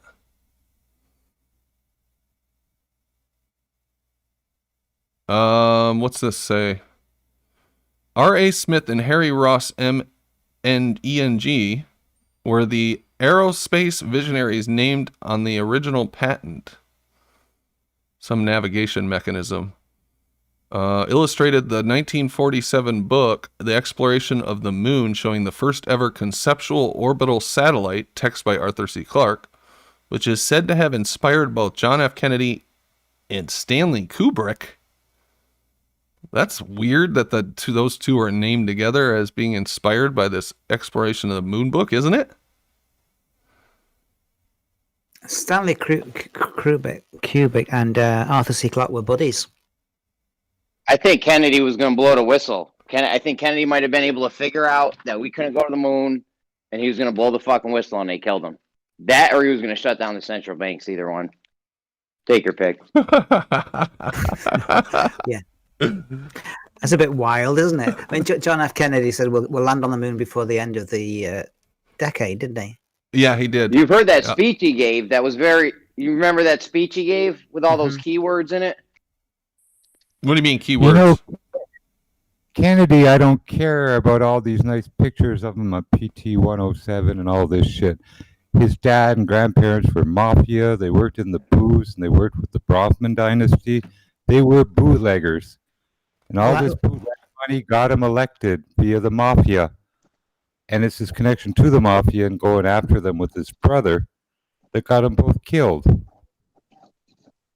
Maybe. And historically, too, both Jack Rubenstein and the mustache guy there, Lee Harvey Oswald, worked together prior to the assassination, quote, of Kennedy at a black biology lab for Dr. Judy in Louisiana.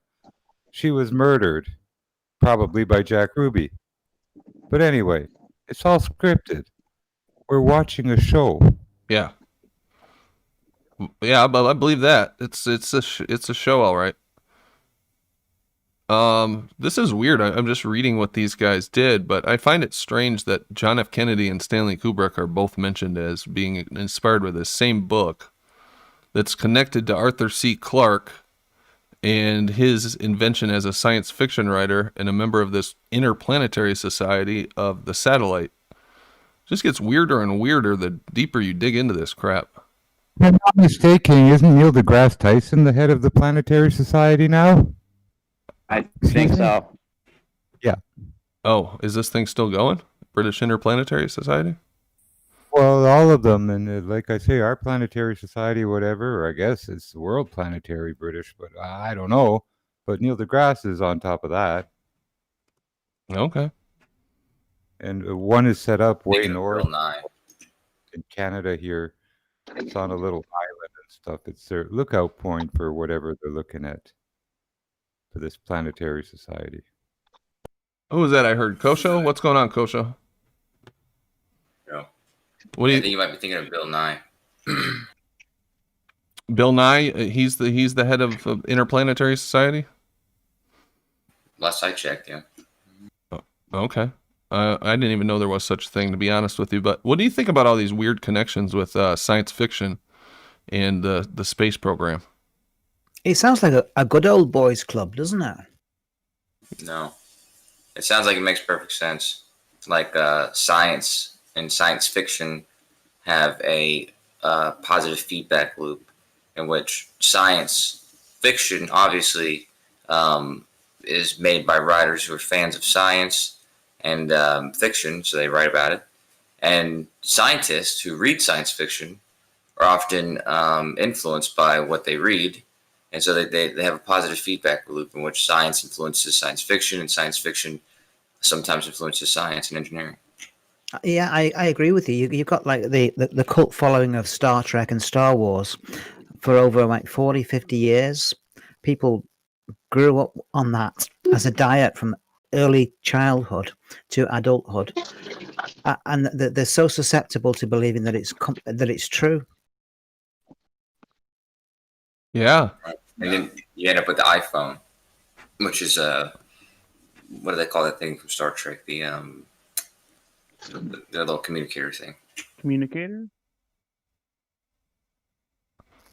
If you're trying to get somebody just to think about their indoctrination, I mean, indoctrination sounds religious, and for a scientist to be told you've been indoctrinated, we're talking about cognitive dissonance early on, weren't we? They were brought up on a diet of Star Trek and Star Wars and what was it, 2001 film? What was that? Stanley Kubrick. Space Odyssey. They don't know how to differentiate between the indoctrination that they had as a younger person to where they are now, totally convinced that science is factual and cannot be questioned. That is true. Science is definitely elevated above skepticism. Would you agree with that, Kosho, that it is kind of taboo to question science these days? No. No? How come we... Science itself is a question. Yeah. Technically it is, but when you hear a report that say scientists say, and then they give what they want you to believe, but because they've preempted it with scientists say, well, it has to be true. You don't question it because scientists say. Or you got Neil deGrasse telling you it's true whether you like it or not, or whatever quote he said. Yeah, we can't question it. It's true whether you like it or not. We can't question it. Yeah. But fundamentally, science should never be an absolute. It should always be open to question. Absolutely. And see, that's the paradox, because so you're right, Kosho. Science should be a question and a never-ending searching for truth and the answer. But as soon as a suggestion or an opinion contrary to the mainstream comes up, that generally speaking, that person will be bashed down and squashed into the mud because science says, and the science is settled, and all this other trash we get told. So you actually lie in saying you're open to question and science is questioning. That's actually that's a lie. You don't want to question anything, because that's why we're here. We're questioning everything. Right. Well, science themselves, whatever theory, it's always going to be a question for something else, and that's going to be scrutinized forever, even after it's supposedly settled. And if somebody comes up with something that has contradicted what would be considered settled science, that's going to be scrutinized immediately. And to which the point, the person not going to be ignored, but it's going to be it's going to be scrutinized. And if it holds up to scrutiny, the person will probably be celebrated, not shamed. Yeah. But see, that doesn't. Most of the time, that's what happens when somebody has contrary science. It's usually celebrated when it holds up to scrutiny. I've heard you say that many times, but on the other hand, science is used to back up political. You're roboting, Jeremy. Is used to back up political positions. So politics, even global politics, science is used by those entities as a part of their platforms. So at that point, it becomes almost embedded in their political goals. You understand? Yeah, I agree. Yeah. Climate change, for example. Climate change is extremely political, and we have two, modes of thinking on. But if you are not with those that think that climate change is man-made and all that stuff, and don't want to get carbon credits and all that whole platform, then you are called anti-science. How dare you? Right, but that's an incorrect criticism if somebody were to say it's anti-science. But I do agree that things like climate change, it's smoking in the past and all sorts of things, really anything, any science can be.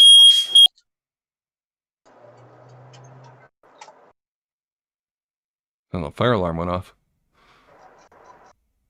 What I've got up on the screen here while we wait for Kosho to get back is Combating Anti-Science. Are we preparing for the 2020s? Written by some guy named Peter J. Hotez in 2020. They're talking about us. Yeah, they're talking about us. Yeah, I think so. They're talking about us right there, Brandon. I'm pretty sure. In the last half of the 2010s, we saw an upswing in anti-science movements and unprecedented attacks on scientists in the United States and elsewhere. I didn't hear about any attacks on scientists, personally. Do you hear any scientists getting beat up or attacked or anything? They should have wrote it as attack on pseudoscience, and that would have made more sense. Yeah, they might have left out a word here. Maybe this was an early draft. All indications suggest that this trend will not slow or reverse anytime soon. It's an interesting thing to say. and it is now increasingly apparent that it will fall to the scientists themselves to respond, engage a skeptical public, and lead the defense of science. Wasn't that their job all along? Seems like that should be their job all along. Yeah, and what does increasingly apparent mean? It's just flowery language, isn't it? Yeah. Yeah, there's a lot of packed in meaning here. Accordingly, we must recognize opportunities to both reorganize science doctoral and postdoctoral training and incentivize senior scientists as a means to establish a new ecosystem for science public engagement. That's interesting. What the hell's that mean? There's an assumption there that the scientists are correct and cannot be questioned. Totally. And it sounds like they're like, okay, we're going to get doctoral students and postdoctoral students to engage the public to defend science against the anti-science movement. Doctoral sounds like doctrine as well, doesn't it? Religious. It does. Oh, there's a lot of... Yeah, we've talked about that many times, the religious analogies. What's up, I apologize about that. My fire alarm was going off. All right. No problem. You were in the middle of saying something. I don't remember what it was, but if you do, go ahead. Something to do with scientists, and I'm not sure exactly where I left off, but basically, if something is scrutinized, the scientists who if something is contrary to settled science and it's scrutinized and it holds up to scrutiny, there's no suppression that can take place. Oh, you know what? That's what we were talking about. We were talking about political. So yeah, science is a tool that can be used to find things out and this and that, and that tool can then be politicized and used as a weapon for the sake of some political gain or something like that. But that's not really a criticism of science. That's just a criticism of somebody, using what they're claiming to be settled science. I mean, it would be the same thing as if a court of law,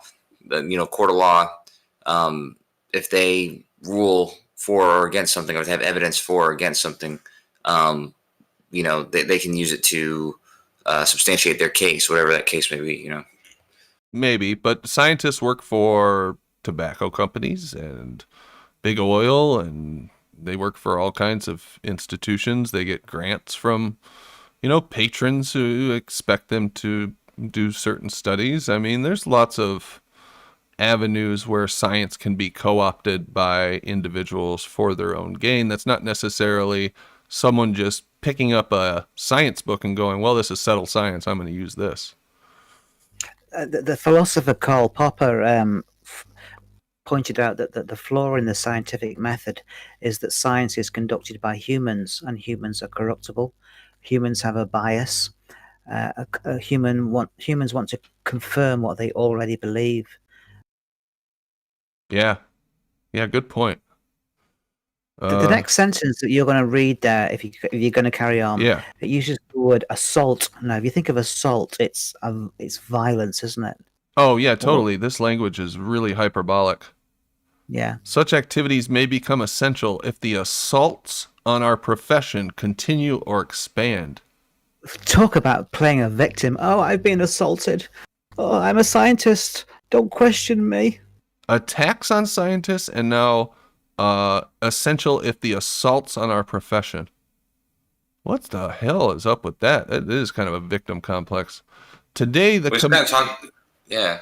What's that? That's kind of what you guys are doing. Oh yeah? How's that? Well, like there's people who are there's a rocket scientist, for instance, in Jem's server, and there's people, you guys who don't believe in almost anything he's doing. So almost everything he's explaining gets tarnished as like he's either indoctrinated or he's intentionally lying or something like that. And so I mean, it's like because of you guys don't believe anything that he's actually doing. You don't believe like the space and satellites. So it almost makes like his entire profession completely superfluous. Yeah, well, I mean, you have to either claim that he's deceived or that he's a deceiver. Yeah, but do you think that our opinion that some jagoffs on the internet really makes a difference to this guy who's supposed to be a rocket scientist? Would you categorize that as us attacking scientists and assaulting their profession?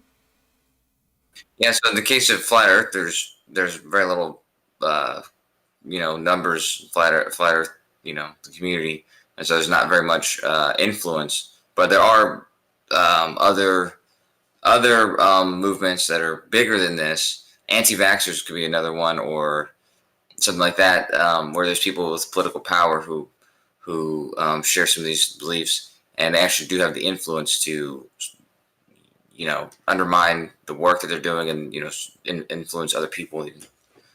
That's what they're worried about. Undermine is an emotive form of language as well, isn't it? That you're gonna dig a hole under somebody so that they fall into it.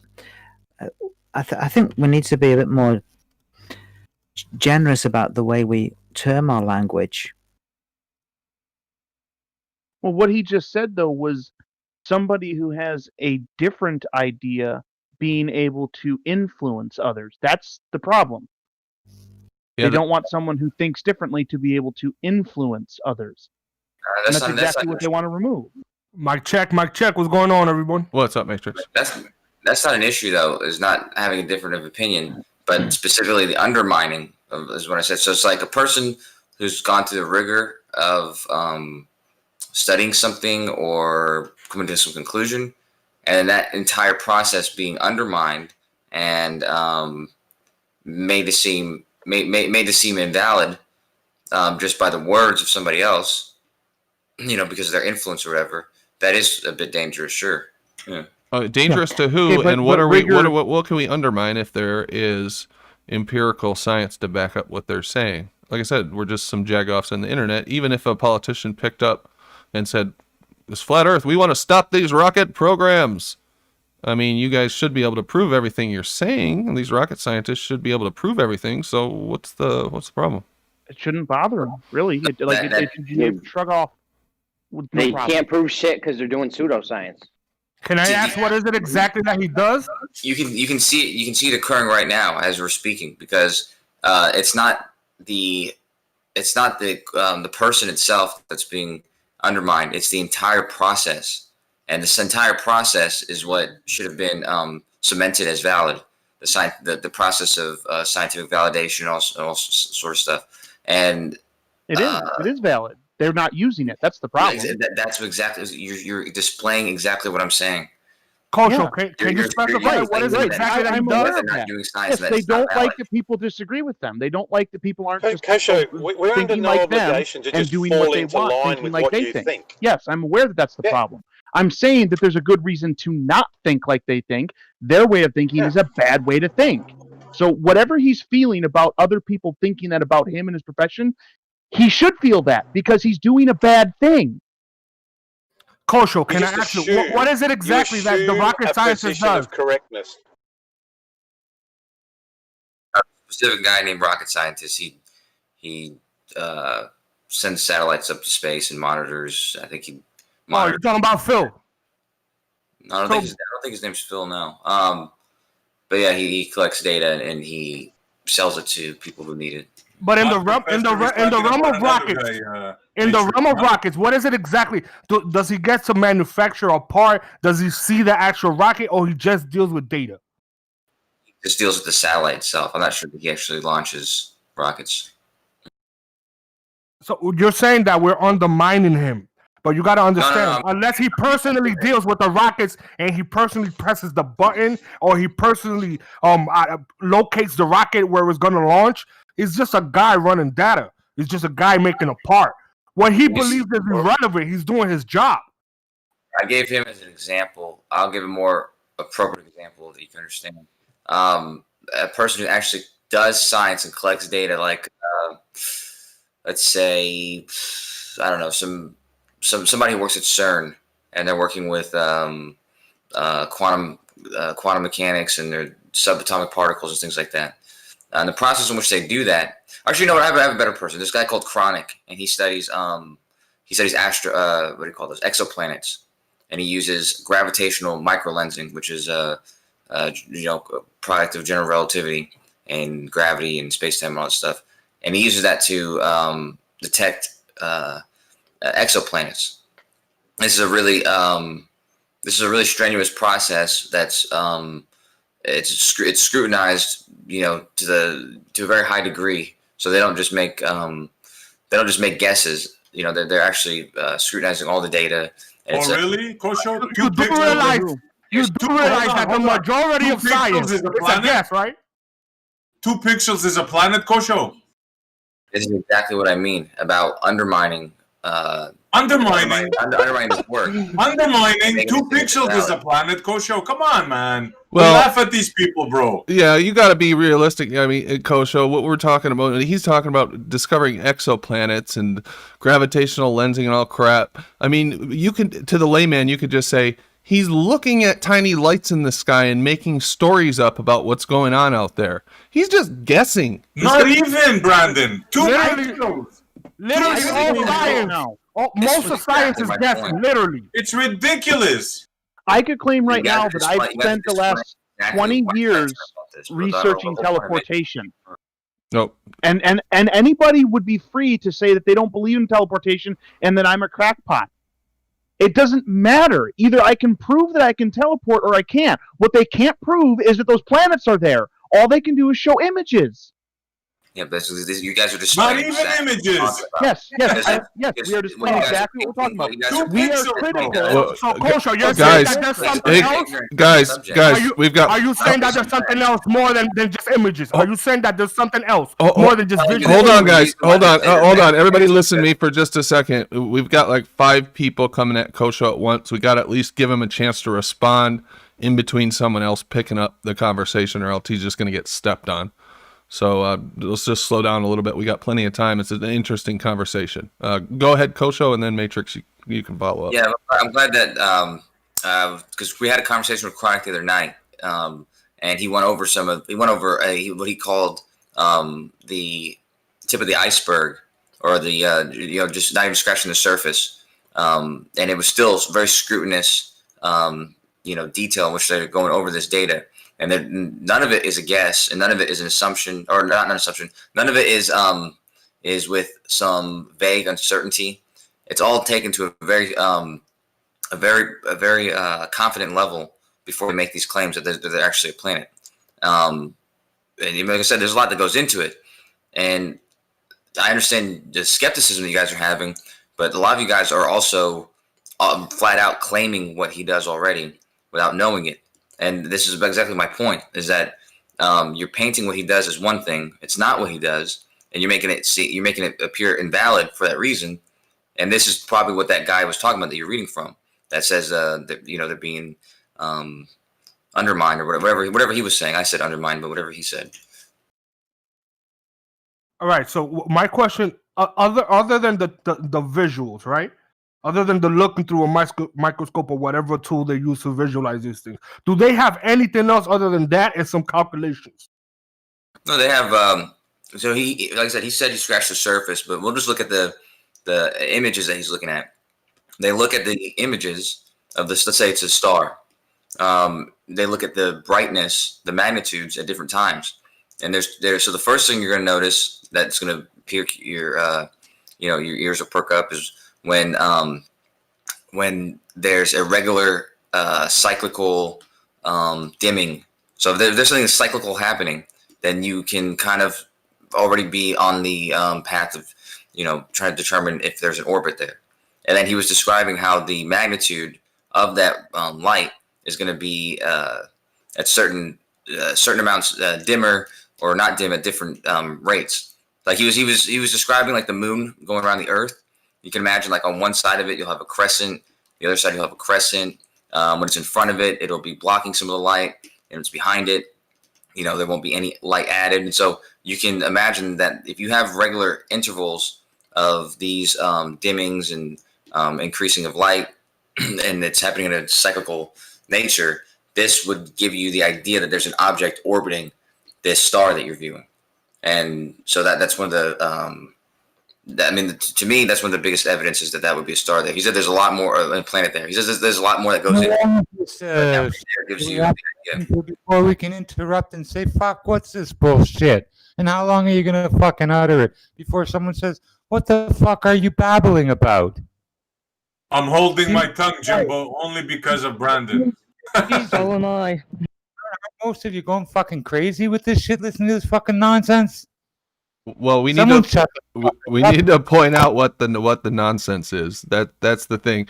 And I'm just reading here about, what he's doing with these exoplanets, and I'm sure this kid Chronic believes in what he's doing, but I would imagine that he's 12 feet deep in assumptions and science that's built on top of assumptions. So they're looking at transits of these planets that are too small to see with even the Hubble telescope because they're supposedly so far away. And evidently they're looking for some blinking that happens, and the frequency in between the blinking of the light near the star that it's supposedly going in front. So they're just looking for this blinking on the star. And then they've got a whole bunch of assumptions about how big the sun is, and then they've got other assumptions about how big that means the planet is and how intense the blinking is. And what the fuck use is this information ever going to be, would be my question. You understand its use. It's being used for what it's being claimed to be used for. For what? Identify exoplanets. For what? To, classify exoplanets, just like we classify stars and all the other objects up there, classifying these planets. Okay, we've got 100,000 exoplanets. Do we get a prize now, or what does that do? Does the price of oil reduce? Yeah, you get a prize. Yeah, you uncover the truth. You learn more things. Yes, this is the idea of science. This is what science does. You're trying to uncover the unknown and answer questions that you don't have answers to. And eventually, you can imagine a million years in the future, when they had the Library of Alexandria or Wikipedia or something like that, we'll have a collection of information and knowledge and truths built up over time. So yeah, this is just adding to the collection of things to know. The closest exoplanet is Proxima Centauri, supposedly, that is 4.2 light years away, according to them. I don't know. From Avatar, yeah. That's pretty much forever away in your system. So even in the heliocentric model, we're looking at lights that are so impossibly far away that they are never going to impact us in the slightest bit. Ever.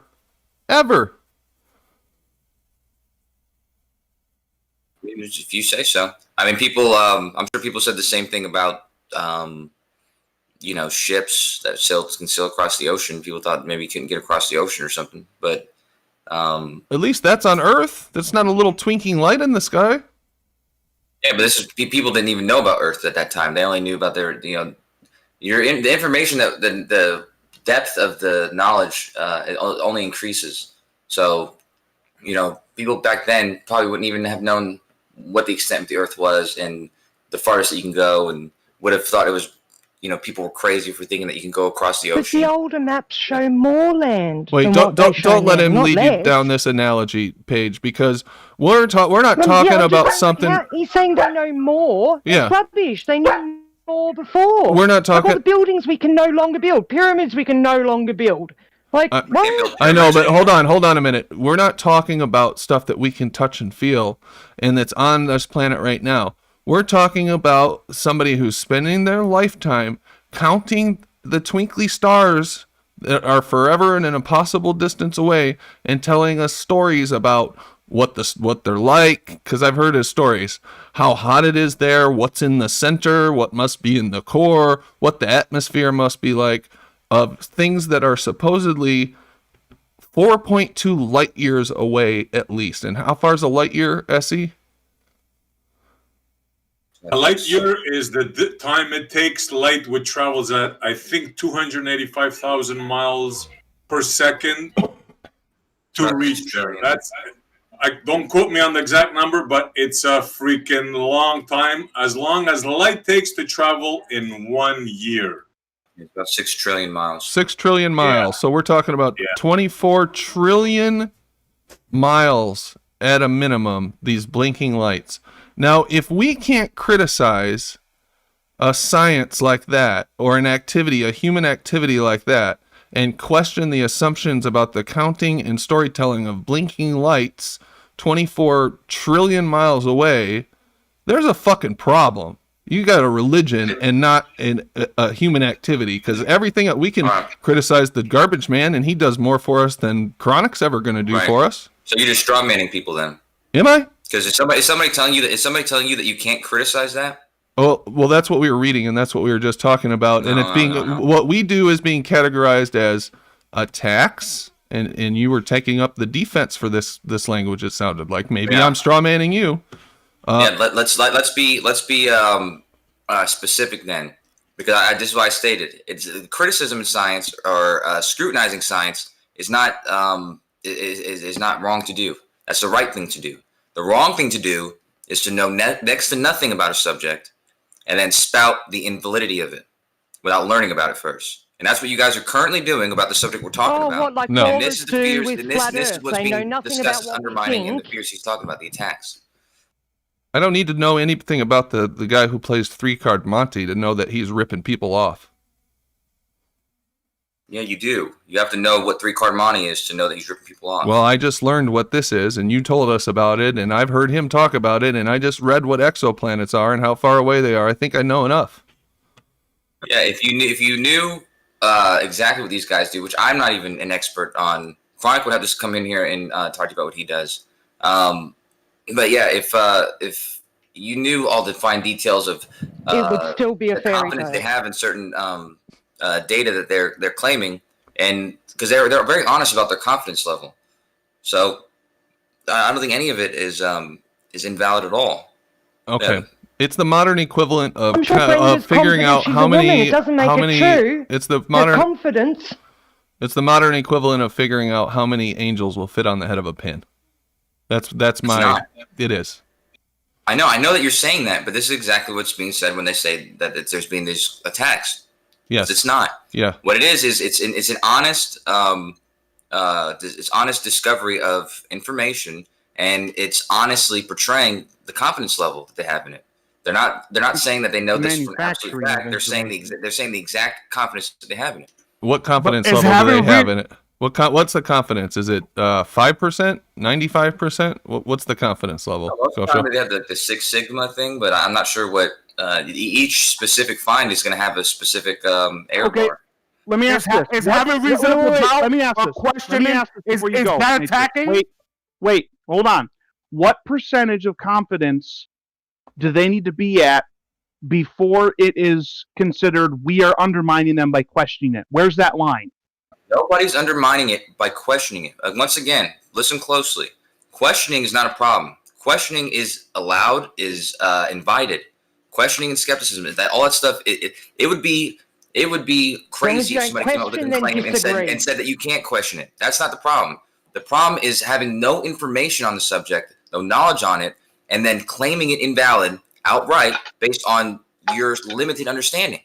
What you just described is literally impossible. They can't make a claim about it if they have no knowledge about it. They have to know something about it for them to even say something about it. If they don't even have any knowledge about it, they don't have any knowledge of its existence. Yeah, what's the threshold? So they have to know something. What's the threshold we have to meet before we're allowed to criticize something?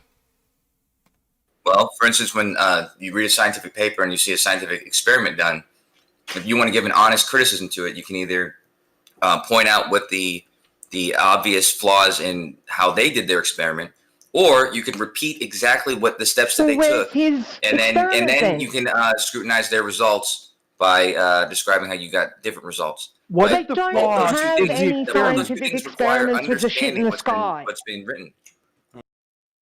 So is his paper going to say that he's looking at twinkly lights trillions of miles away? Because if it says that, then right there we've got a bone to pick.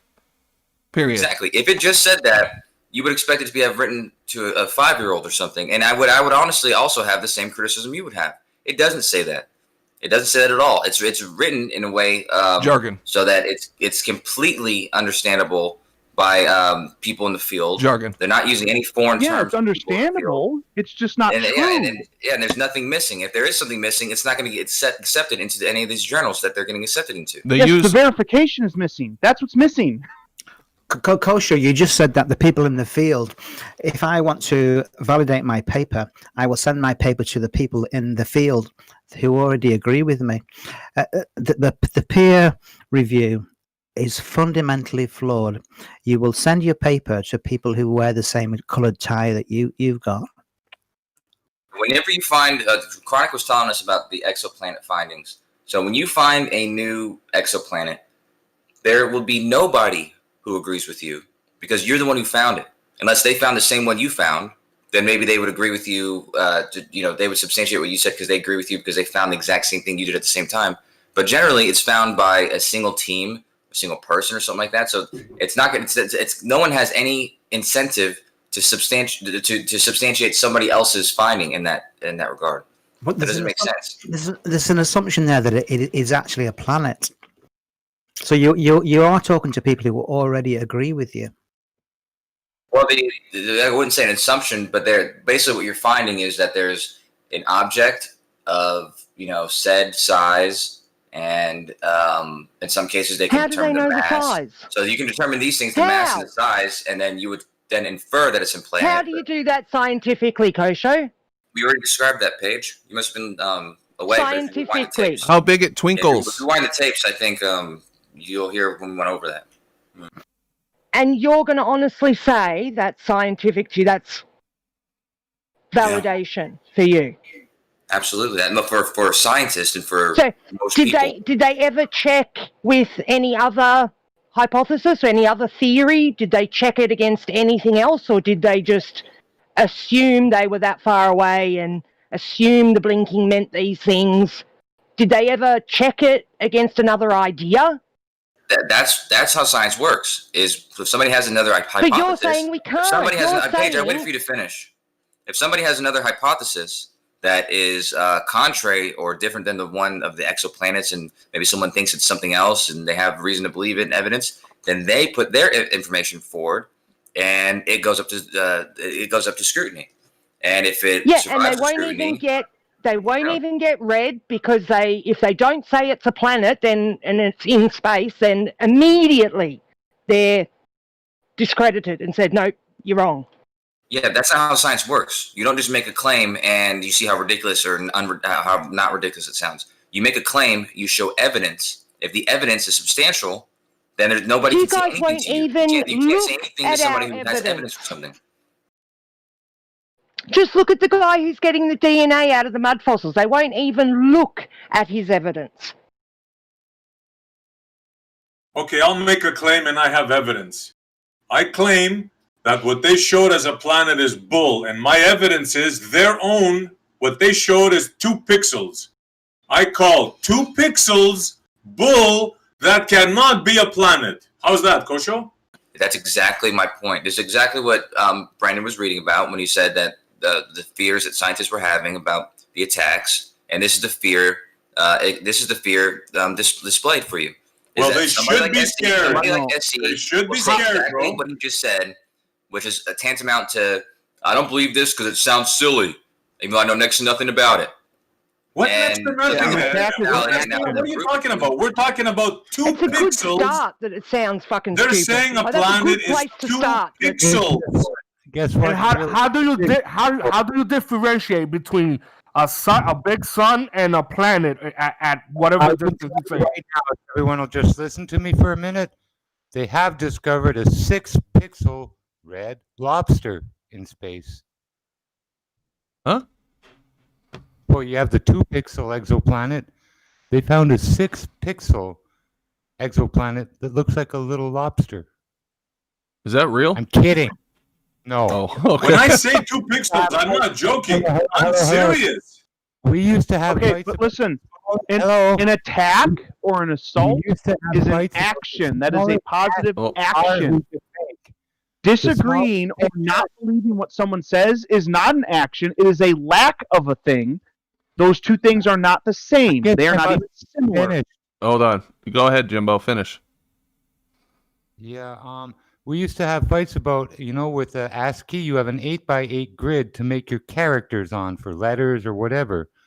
And we used to try to make the smallest artwork that would fit in an 8x8. And that was a 6-pixel lobster. Oh, shit. 2-pixel exoplanet. Well, somebody Anyway, out this- there laughed. Some old data scientist or something. I'm sure you got a chuckle. Sorry, I didn't get it, Jimbo. Let me continue reading this because this is pretty interesting, the language that they're using in this paper that we just kind of stumbled across.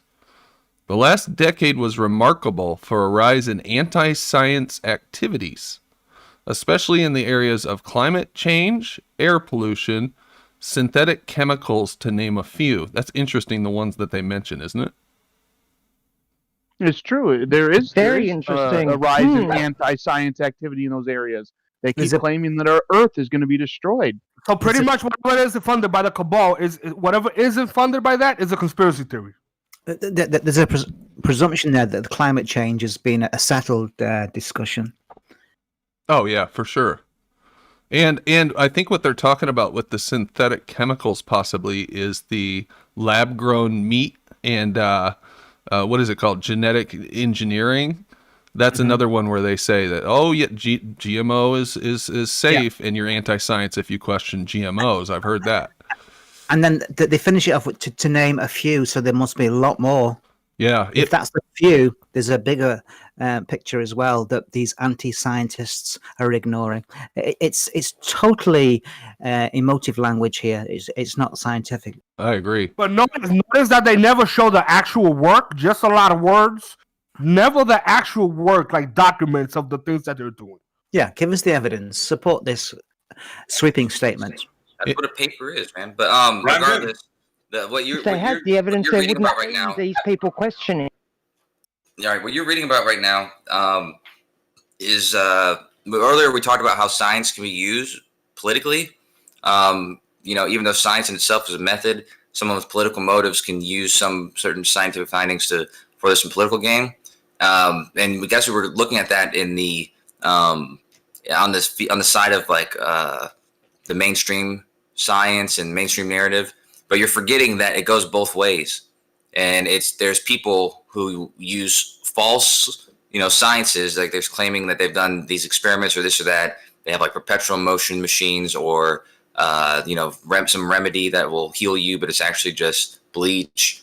And they use science as their to validate their claim, but they're obviously they have some other motives, like they want to sell some medicine. So it goes both ways. Sheer nonsense. Brandon, do me a favor. The picture on 714 that I Obviously, people can't make a living while saving the world, right? You have to be broke, right? Because that looks good. Matrix, check the picture I posted, bro. You want to get a good laugh? Check 714 of General. I got it up on screen right now, SE. Is this an exoplanet that you discovered? That's their exoplanet, bro. That's why I'm boiling right now. That's their exoplanet. See, Montreal, you need to stop attacking this photo because this is very clearly an exoplanet. You are attacking this man. What is? I'm sorry, Matrix. I'm sorry. What's this? We should all cancel SE Montreal. You're undermining the whole of science. I mean, really. Yeah, stop attacking people. And you are assaulting him. Stop assaulting him, SE. Of you questioning this is absurd. Listen, Canadians are supposed to be polite. Ladies and gentlemen, Canadians are polite. Stop Dude, assaulting it's the scientific version of leftist snowflakes. Okay, that's what it is. It's words. We're saying words. Get over it. Being in danger from what you guys are doing. Yeah, People are worried like that it. people are worried that you're invalidating sound methods to find things out. They aren't And so sound. people- Wait, hold on, guys. Hold on. I want to hear this. Hold on. It is certainly an assault. Ever be able How- to invalidate it if it was sound? Yeah. What a stupid thing to say, Kosho. How would that be really. possible, Kosho? How could we invalidate a sound science? No, that's what you guys are claiming to do. And we never You're said claiming- anything you're about the claiming to moon. invalidate it. That's all you guys are doing right now. Why is that? Claiming And to if we aren't, invalidate if this we aren't by actually means making that of claim, if we're talking not how actually silly doing it that, is. then there's no danger. There's no reason to be worried. Listen, folks, we're showing in this scientific description of the emotive language, and Kosho is saying it's a two-way street, and immediately we all fell into that criticism that Kosho has got of us. We cannot say you're being emotive and then being emotive ourselves and think we've got a higher moral standard here. Yes, you Kosho, can. They claim to be I think there was objective. a fair bit of I'm not claiming sarcasm to in us, be Mark. purely objective in what I'm saying to him right yeah, now. it was Okay, sarcasm. they're the ones claiming science has to be a certain type of purity, and it isn't. I'm not making that claim. I'm not saying in life you need the same purity that they're claiming they have. So yes, we can get upset with them for that because it's their claim that they're violating. Okay, fair enough. I wasn't upset. I was laughing. It was just sarcasm. Yeah, sarcasm is a human emotion as well, isn't it? It's emotive language. How can you talk to another person without having emotions? Can you just turn your emotions off? Because I know I can't. I'm human. Mine are there all the time. Well, Well, how do you have a conversation with someone without emoting? That's like saying you got to turn yourself into a robot. Paige. You can't do that. You're human. You've got emotion. Yeah, and that's where the flaw of the scientific method comes in. When you introduce emotion to a scientific debate, then it's no longer science. But no, rubbish. What if you're happy? That's an emotion. You're happy about doing this. You're happy about showing people. So how is that going to... Oh, Paige, come on. I'm happy that the Earth is flat, or I'm happy that the Earth is a globe. It's not scientific. It's a human emotion that's confusing what we're trying to establish. Now, But putting emotion into your words isn't going to change whether that thing is true or not, is what I'm trying to say. If that's all you have, though, then it's not much of That's anything not at all. all we have. Yeah, so there's like that's the guy who was just saying that. Had, The emotion that's all we had. This argument would have been over 5 years ago.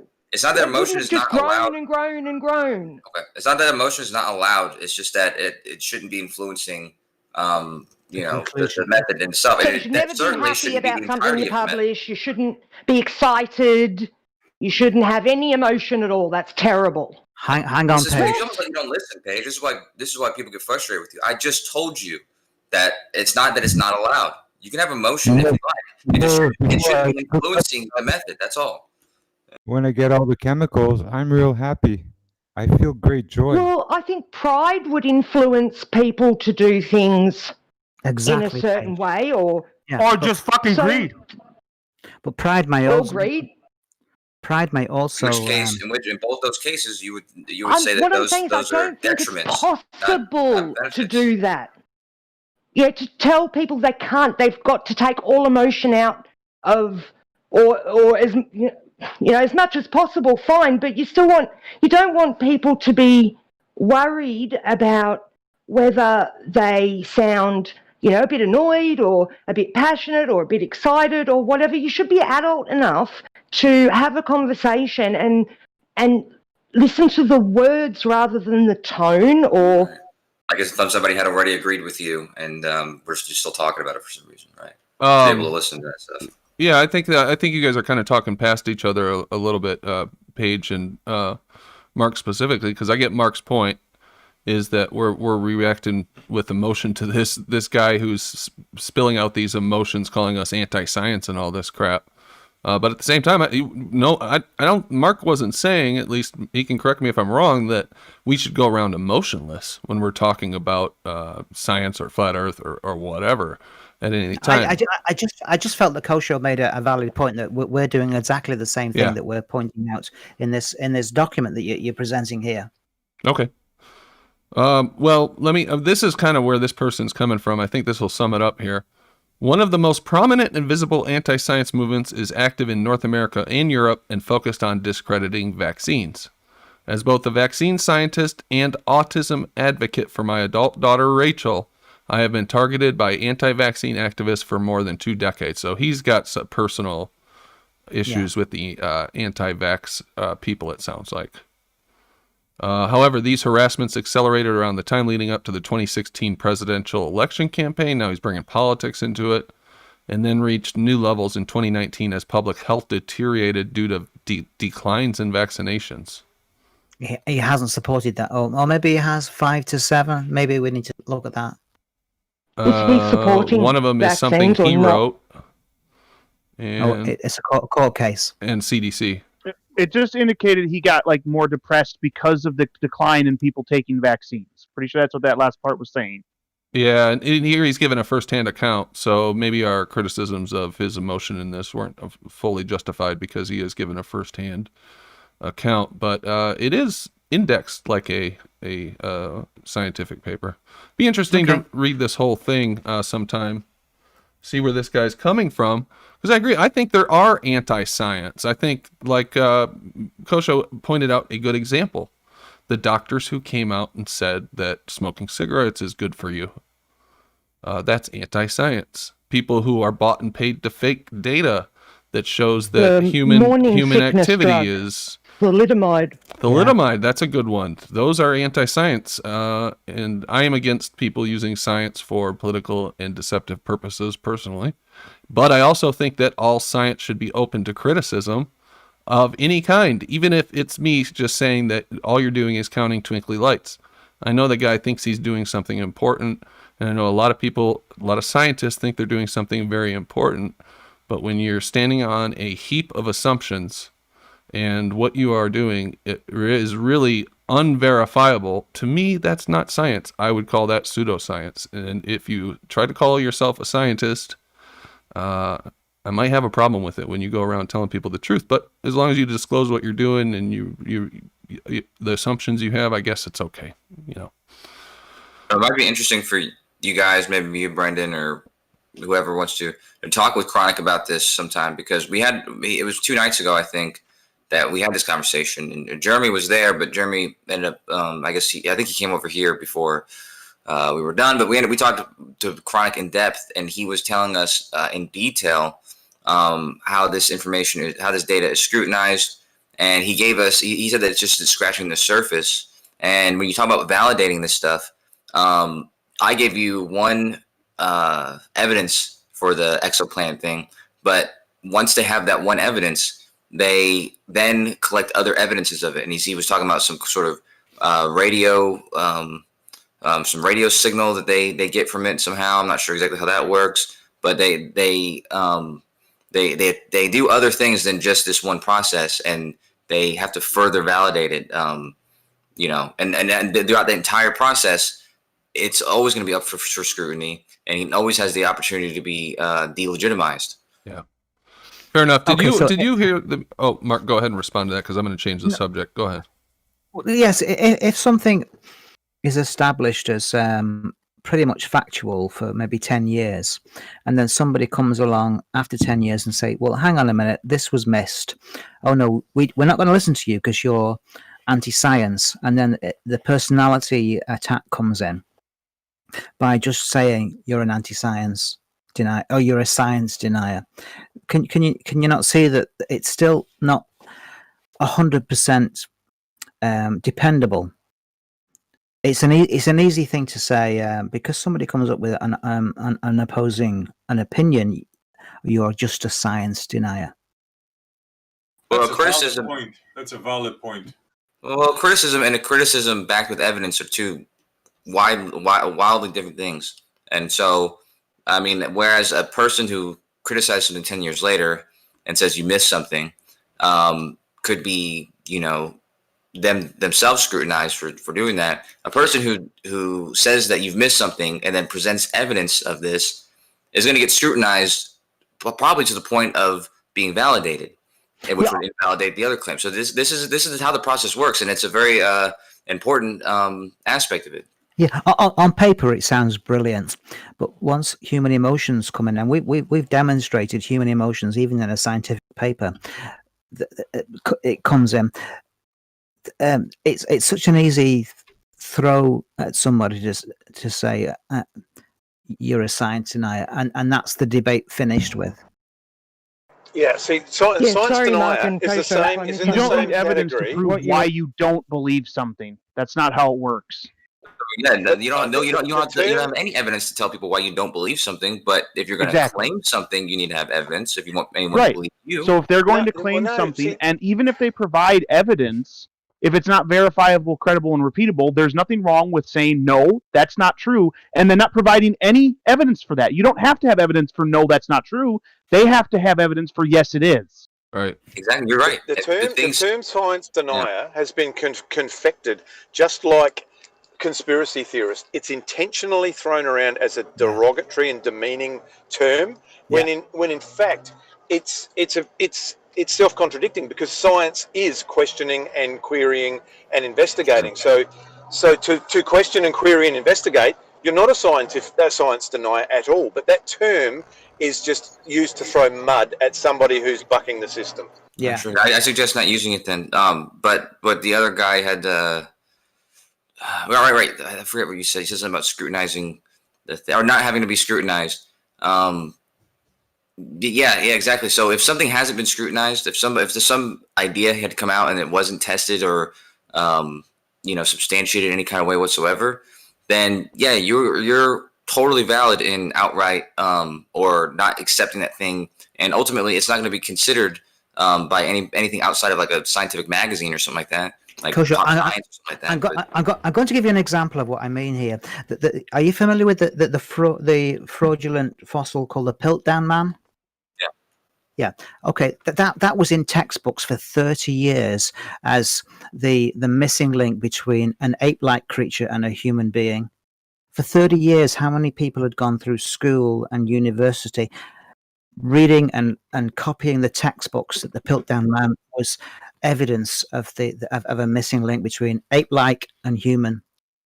And then once it's shown as a fraud, many years later, those people who were I'm going to use the word indoctrinated. You might want to question me on that. Those people who were indoctrinated with this, the Piltdown Man was the missing link. They're not going to be open to scrutiny. I mean, they're open to scrutiny. What do you mean? Like they're allowed to scrutinize. They should scrutinize it the entire time. Archaeology is one of those. I call it a softer science, but that people don't like that term. But it's like it's very investigative. It's due to a lot of interpretation and investigation when you're discovering things from the past. And unfortunately, with things like fossils and dinosaurs and what they call the man that you said, people have been guilty of the same way they have fraudulent artwork. They sometimes will fraud their like those findings, but that's why there's people who diligently study that stuff to make sure that they're actually what they claim it to be, like the age they claim it to be, and also that kind of stuff. Yeah, the groundwork was established with Piltdown Man, and then there was the Java Man and the Peking Man and Nebraska Man all followed suit. And once the groundwork or the base of the fraud was found to be false, there were so many generations of people who had gone through school and university and gone into that field of science based on something that was fraudulent. Now, can I talk to somebody aged 50 who was brought up on the Piltdown Man, Java Man, Peking Man and say, no, you're wrong? He's not going to accept that because his whole life has been established, or his whole career has been established on something that was fundamentally flawed. Well, not entirely fundamentally flawed, but yeah, then he'd be a stubborn person because you have evidence that it was flawed. You would present the evidence to him, and if he didn't accept it at that point, then he'd be a stubborn person. But that doesn't; those findings don't change the narrative of what's taught, though. Like what's taught is still in itself, like they're talking about evolution and evolving from this to this. Like they may have they had made these fraudulent steps in between, perhaps, but that doesn't change the overall claim. So it's not like what they've been taught is completely wrong. It doesn't. Yes, it does, because you're missing the steps in between. Yeah, but there's always missing steps in between all sorts of things. Okay, listen. That was. I'm going to admit that was a sort of a straw man argument in that cosmology to evolution, and I do believe that the evolution process has been based on assumptions and fraud. Now, let's go to cosmology now. Has there ever been an example, or could there have been an example of where we've been told, or with well, I'll give you one. The bottom of ships being unable to be seen as they come into shore or go away from shore is because there's the curvature of the Earth. In the last 4 or 5 years, there's plenty of guys gone out there with long distance cameras to demonstrate there's lots of different explanations as to why you don't see the bottom of a ship, whether it's a curve or whether it's an optical illusion. I suggest one of those people write a paper and share it. Even with people in this community would be enough, but I think sharing it with the journal and maybe get it published and get people to jump on board that and see exactly if it holds up to scrutiny or if it's just a group of people wanting something to be true. At least we could scrutinise the physical, fraud that they committed with the bones and stuff. How do we prove they're lying about what? We're never going to touch the stars, the cosmology. How do we prove it? Well, there's been things there's been things that have gotten wrong before, and no one's afraid to admit those things. But like for instance, when they first found Pluto, they thought they've assumed for a long time there was a much bigger planet out there, and this is based on a long, like 100 years of bad data they were getting from Neptune and the orbit of Neptune and Uranus. And so when they found Pluto, they were looking for a much bigger planet. And so when they first found Pluto, they actually said it was a much bigger planet because they thought it was that bigger planet they were looking for. And of course, we all know that today Pluto is no longer even a planet; it's a dwarf planet. And so, and then, like I said, they also claimed since then, or admitted since then, that and we also know that's all based Pluto on has flawed, Pluto on tools. Kosho, you're going by hearsay there, aren't you? You were not involved in that discovery. You've read it in a textbook and you've accepted it as being true. I've read the article that was initially published after the finding of it in the early 1900s, in which they claimed it was an Earth-sized planet. And that's what I'm saying is that they've made claims that they've had to that people would have learned in school for the longest time, and then they have to go back and say, oh well, this actually wasn't true. There was a flaw in our measurement device or whatever. Can you not see my point though there, that you've accepted something that you didn't have any first-hand personal knowledge of it, and you're just accepting that this is the story that happened? Well, you just told a different story with the man with the skull and that was an example of being right. told. This is another example. You asked for a cosmological example. Well, I've read the same articles that you have about the Neptune having a certain pull on it at some point, and then there must be a planet that's causing that. Now, that might be slightly inaccurate, but I accepted that, and I've got no way of proving it. It's just comes down to hearsay. Well, you understand that you asked me to present something which I think you're asking now a different question. I think I'm gonna move on, but I think that was a good discussion. Good points on both sides. I just want to read one more sentence from this paper, and then I'm gonna read a couple of super chats that came in. I'm a fan. Okay, no, listen. I just say it's been nice to talk to you, Kosho. Oh, you're fine. Yeah. Okay, carry on. I'm a fan of both Nye and Tyson, but for me, the survey essentially said that the typical working scientist who struggles daily with complicated lab meetings and experiments, revising scientific papers, resubmitting grant applications, and presenting at scientific meetings in front of critical audiences, is mostly invisible. The U.S. public has little knowledge about what scientists actually do. So that's a soapbox a person's on, but if you want to read that, I did put the link in the chat. Kind of interesting point of view there, and plenty to discuss. I personally don't consider myself anti-science, as I've said, just a different opinion. We've got a couple super chats. Taking Back Eden FE donated $3. Socratic method, asking questions, breaking statements down for analysis. The opposite essentially is dogmatism. Yeah, agreed. Thank you for that. And NASA, $23 billion a year, donated $3. Moratorium for NASA. Let's start the petition. $63,835 and $616 a day. That's a lot of money. Coach, I wanted to ask you, were you here when at the beginning of the meeting, or did you hear the beginning of the meeting, the beginning of the show where we talked about how when do I get paid then? Yeah, paychecks in the mail. Page Is it for sure. Thursdays or? Yep. Oh, it's in the mail. Cool. Were you here at the beginning of the show when we were talking about the Star Wars program and how they hired some science fiction writers to help with the presentations to the American public, and they were working with NASA and all the bigwigs and had direct access to the president? That the science fiction writers were key to that. I missed this. You had to give me more background. Yeah. Well, the point is that essentially they were using the science fiction writers to put forward fantastic claims about being able to shoot missiles out of space, ICBMs out of space, with lasers and microwaves and all this stuff, right?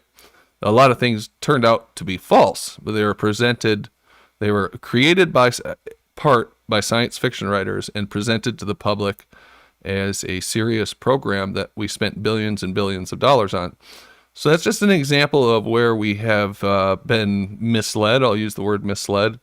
Might be the wrong one, but it seems to fit, about what the actual truth is by scientists and the government working in conjunction with industry. Now, my question for you is, do you think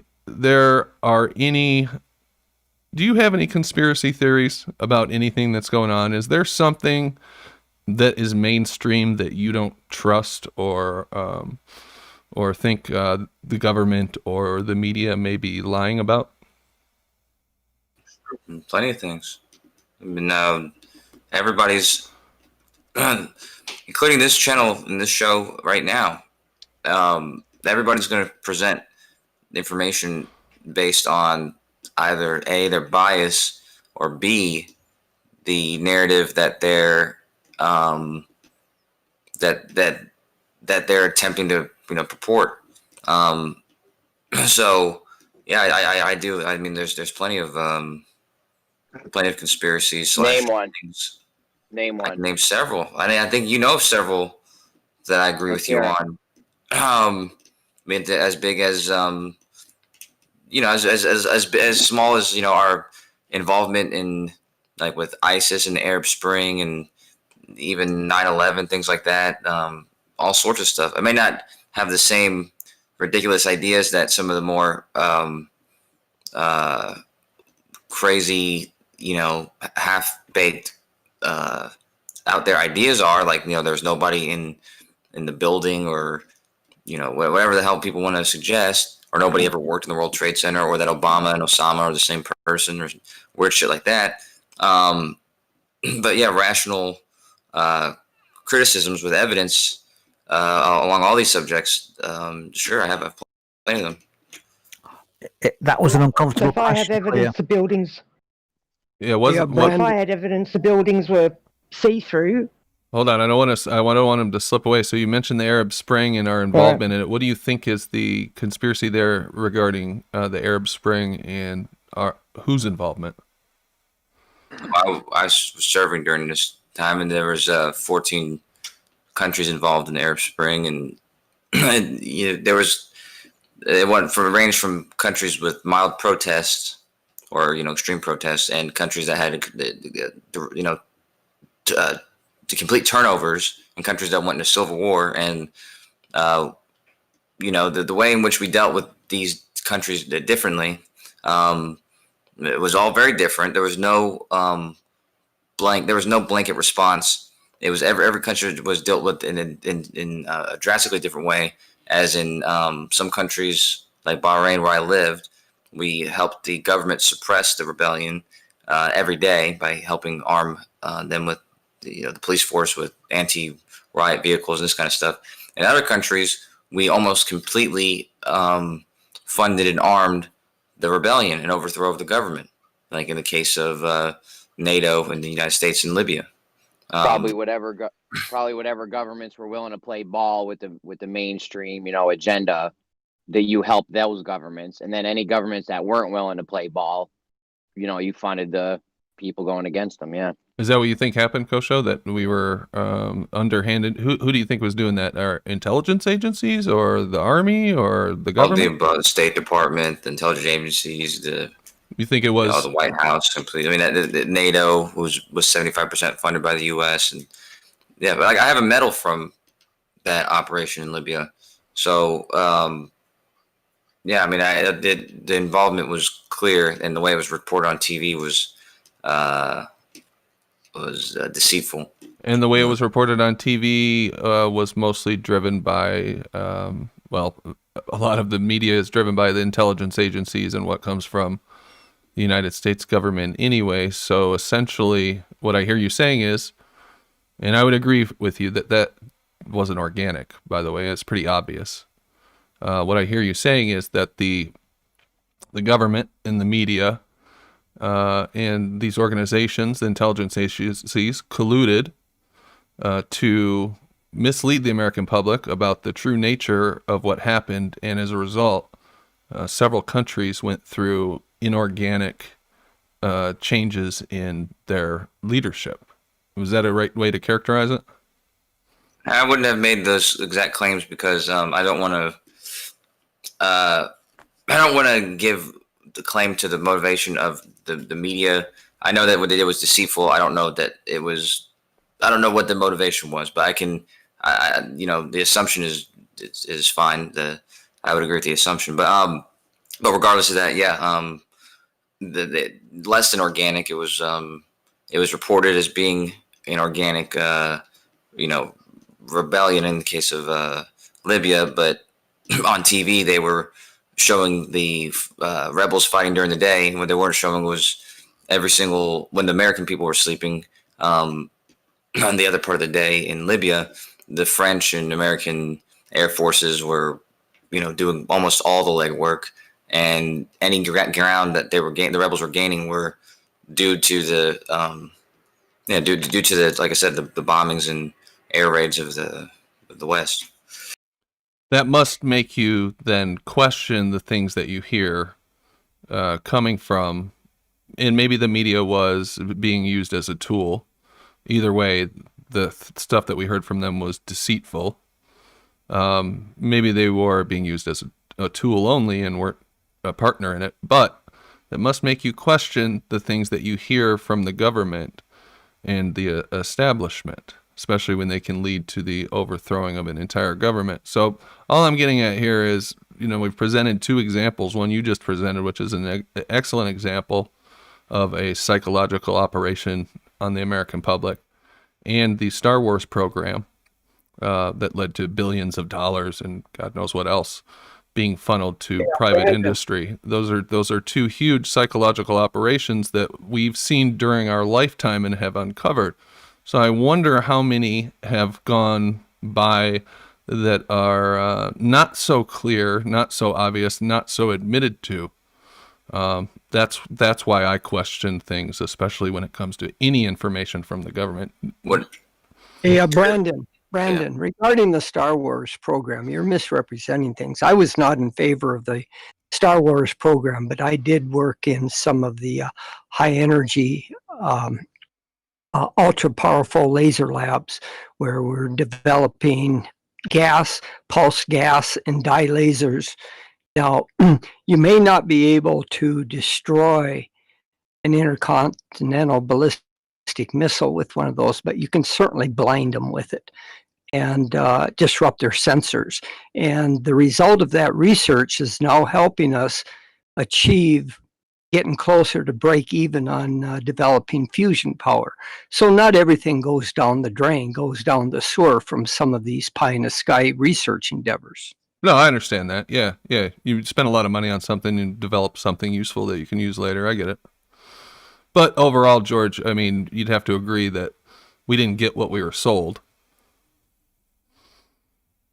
Well, no, it turned to be a lot tougher job than was first anticipated. Yeah, And there were many of us that were skeptical from the beginning, but there were others that were not, that had more influence and pushed it forward. Yeah. Yeah, now that you think about it, I remember the kind of the snickers when my parents would talk about it when I was a kid and see it on TV. I thought it was, wow, it's amazing. We're going to have lasers in space that are going to shoot down nukes. That's fantastic. It was so exciting. That's one of those things they mentioned in that documentary was... Some of that research, it wasn't only just with lasers, it was with also a program through Raytheon that worked on called the exokinetic kill vehicle. And what was that is basically shooting a bullet with a bullet. Is you destroy intercontinental ballistic missiles by shooting them with a very high kinetic energy mass. Basically, you just crash something into it. And at that time, we didn't have sophisticated control systems like we do now. We could revisit it. Well, I won't talk too much about that. I can't. But it can be revisited. And with the high speed, low power computer systems that we have now, you can easily develop the algorithms and having it carried out in real time to direct these vehicles, and with sophisticated control systems to guide these vehicles into an intercontinental ballistic missile and destroy them out in space. I don't want to change it. Oh, my bad. I thought you were done. Go ahead, George. I'm done. I don't want to change the topic, but I did have a question for you. You said you had the strongest fishing line in the world last night. Yeah, one of them. Mm-hmm. Can I ask how many pounds, what the test was on it, the tensile strength? That's not a good question to ask. What you have to realize is there's two things that come into play, two major things. It's the weight per unit length and the tensile strength given the diameter. The diameter line that I have is on the order of 0.5 millimeter in diameter. Very thin line. You can hardly even see it when you hold it between your hands and put it about 2 feet away from your eyes. You can hardly see it. And the tensile strength on that particular line is around 65 pounds. All right, thank you. So if you put several of them together, of course, you get a much stronger tensile strength. But the thing is, like for line sag, when doing a line sag test for several miles, the important consideration is the ratio of tensile strength to weight per unit length. It turns out that when you look at that, is you want to select the highest ratio of tensile strength to weight per unit length, because you can have a pretty high tensile strength with, say, steel line. But the thing is, the weight per unit length is considerably higher than these spectral line fibers that this line that I have is made out of. And yeah, no. As you double up, you don't really gain anything by making a bigger line using several strands, because the amount of sag is going to be the same over a given length, whether you use 100 of these in parallel or just one. You're going to have the same sag. Yeah. The ratio of tensile strength to weight per unit length is the same. All right, yeah, I didn't want to derail the whole show. I'll let you guys get back to the missile. Sorry. That's okay. Actually, we're gonna wrap it up. It's almost 8 o'clock, so we'll do final thoughts, and we'll start off. Oh, before we close, I see Pebble in the Pond is in. I don't know if he's still listening, but sorry, I should have said you were in the show. What's going on, man? I was just listening. Yeah. Okay. Cool, man. Looking forward to some new observations from you whenever you get around to doing it. Yeah, I've already taken some. Okay, cool, man. Well, feel free to come in and share them anytime, of course. Do you have any final thoughts while we're talking? Not really, no. All right, cool, man. We'll start off at the bottom today. Bob Dole. Nothing really to say. I'll pass for now. Okay. Essie. Yes, sir. Another great show, Brandon. I enjoyed it. We had good conversation. And till next time. Cool, man. Thanks, Essie. Paige. Yes, good show. I just wanted to say thanks to Mark and Kosho. I know I'm not the easiest person to talk to, so the fact that they can keep their cool and, you know, at least treat me civilly is awesome. So yeah, thank you. Thanks, Paige. Matrix Media J. Good show, Brandon. Thank you for having me, man. Thank you. Jimbo. Good show, a little retarded on the edges, but what do you expect? Nature of the beast. All right, thanks, Jimbo. Jeremy. Yeah, my favorite part of the show was when I told Brian Leakey he doesn't know how to use the three seashells. Have a good night. Thanks, Jeremy. Brian. Oh, he's not. He's there. trying to figure out how the three seashells work. Okay. All right. Hopefully he gets that all sorted out. Bandsaw. Yeah, sorry. Enjoyable I ain't listening really got much today, to add, Brandon. man. Sorry Good about show, that. I buddy. had trouble All with- right, next I had time. trouble with my button, guys, but y'all have a good one, man. All right. Thanks, Brian. Bandsaw. Sorry. Bad timing there. What's up, man? Yeah, no. Enjoyable listening, mate. Enjoyable listening. Good show. All right, till next time. Cool. Thank you, Bandsaw. And George. Yeah, just to add to Jeremy about the line, Jeremy, there's a competing fiber that was developed in Scandinavia. I don't remember its name. That's equivalent to this spectrofiber. Spectrofiber was developed by Honeywell, and the line that I have, that's only about a 0.5 millimeter thick, is actually 9 spectrofiber lines woven together. Very, very, very thin lines, and to give this composite line, which is also quite thin. Like I said, it's only about a 0.5 millimeter in thickness. Actually, less than that. I was wrong on that. It's about 1/10 of a millimeter. I'm sorry. The 9 woven lines together result in an overall thickness diameter of about 1/10 of a millimeter on this spectra line. But it's called spectra, SPECTRA, if you want to look it up. All right. Thanks, George. Thanks. Kosho. Thank you. You there, Kosho? Yeah, sorry, you doing final thoughts? Yeah. Yeah,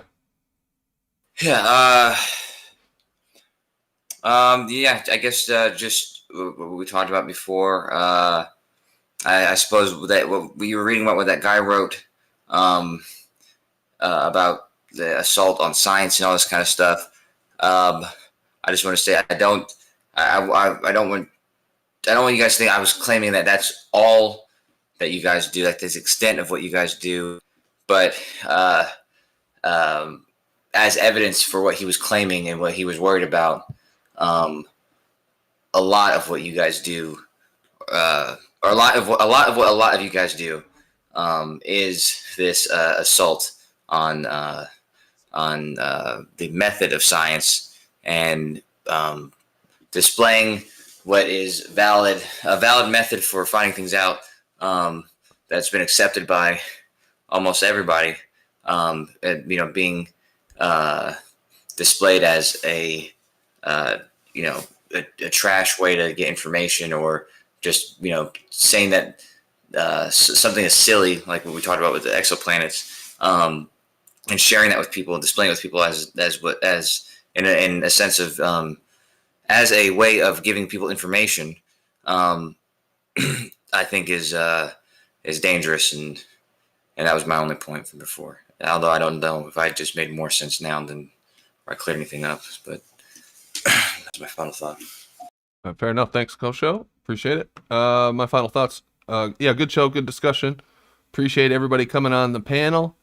It was a nice civil discussion tonight, and I enjoyed it, so thank you very much. And of course, we'll be back tomorrow, Friday night. No idea what we'll talk about, but I'll figure it out between then and now, and I'll be back. Okay, thank you, everybody. Have a good night, and we'll be here tomorrow, same time. And I'll come up with something to talk about between now and then. That was pretty interesting, looking at all the old Star Wars stuff. And interesting discussion with Kosho regarding this anti-science crap. Anyway, everybody have a good night. Thank you again. Thanks to those who supported the channel with Super Chats. Much appreciated. And we will see you tomorrow. Bye.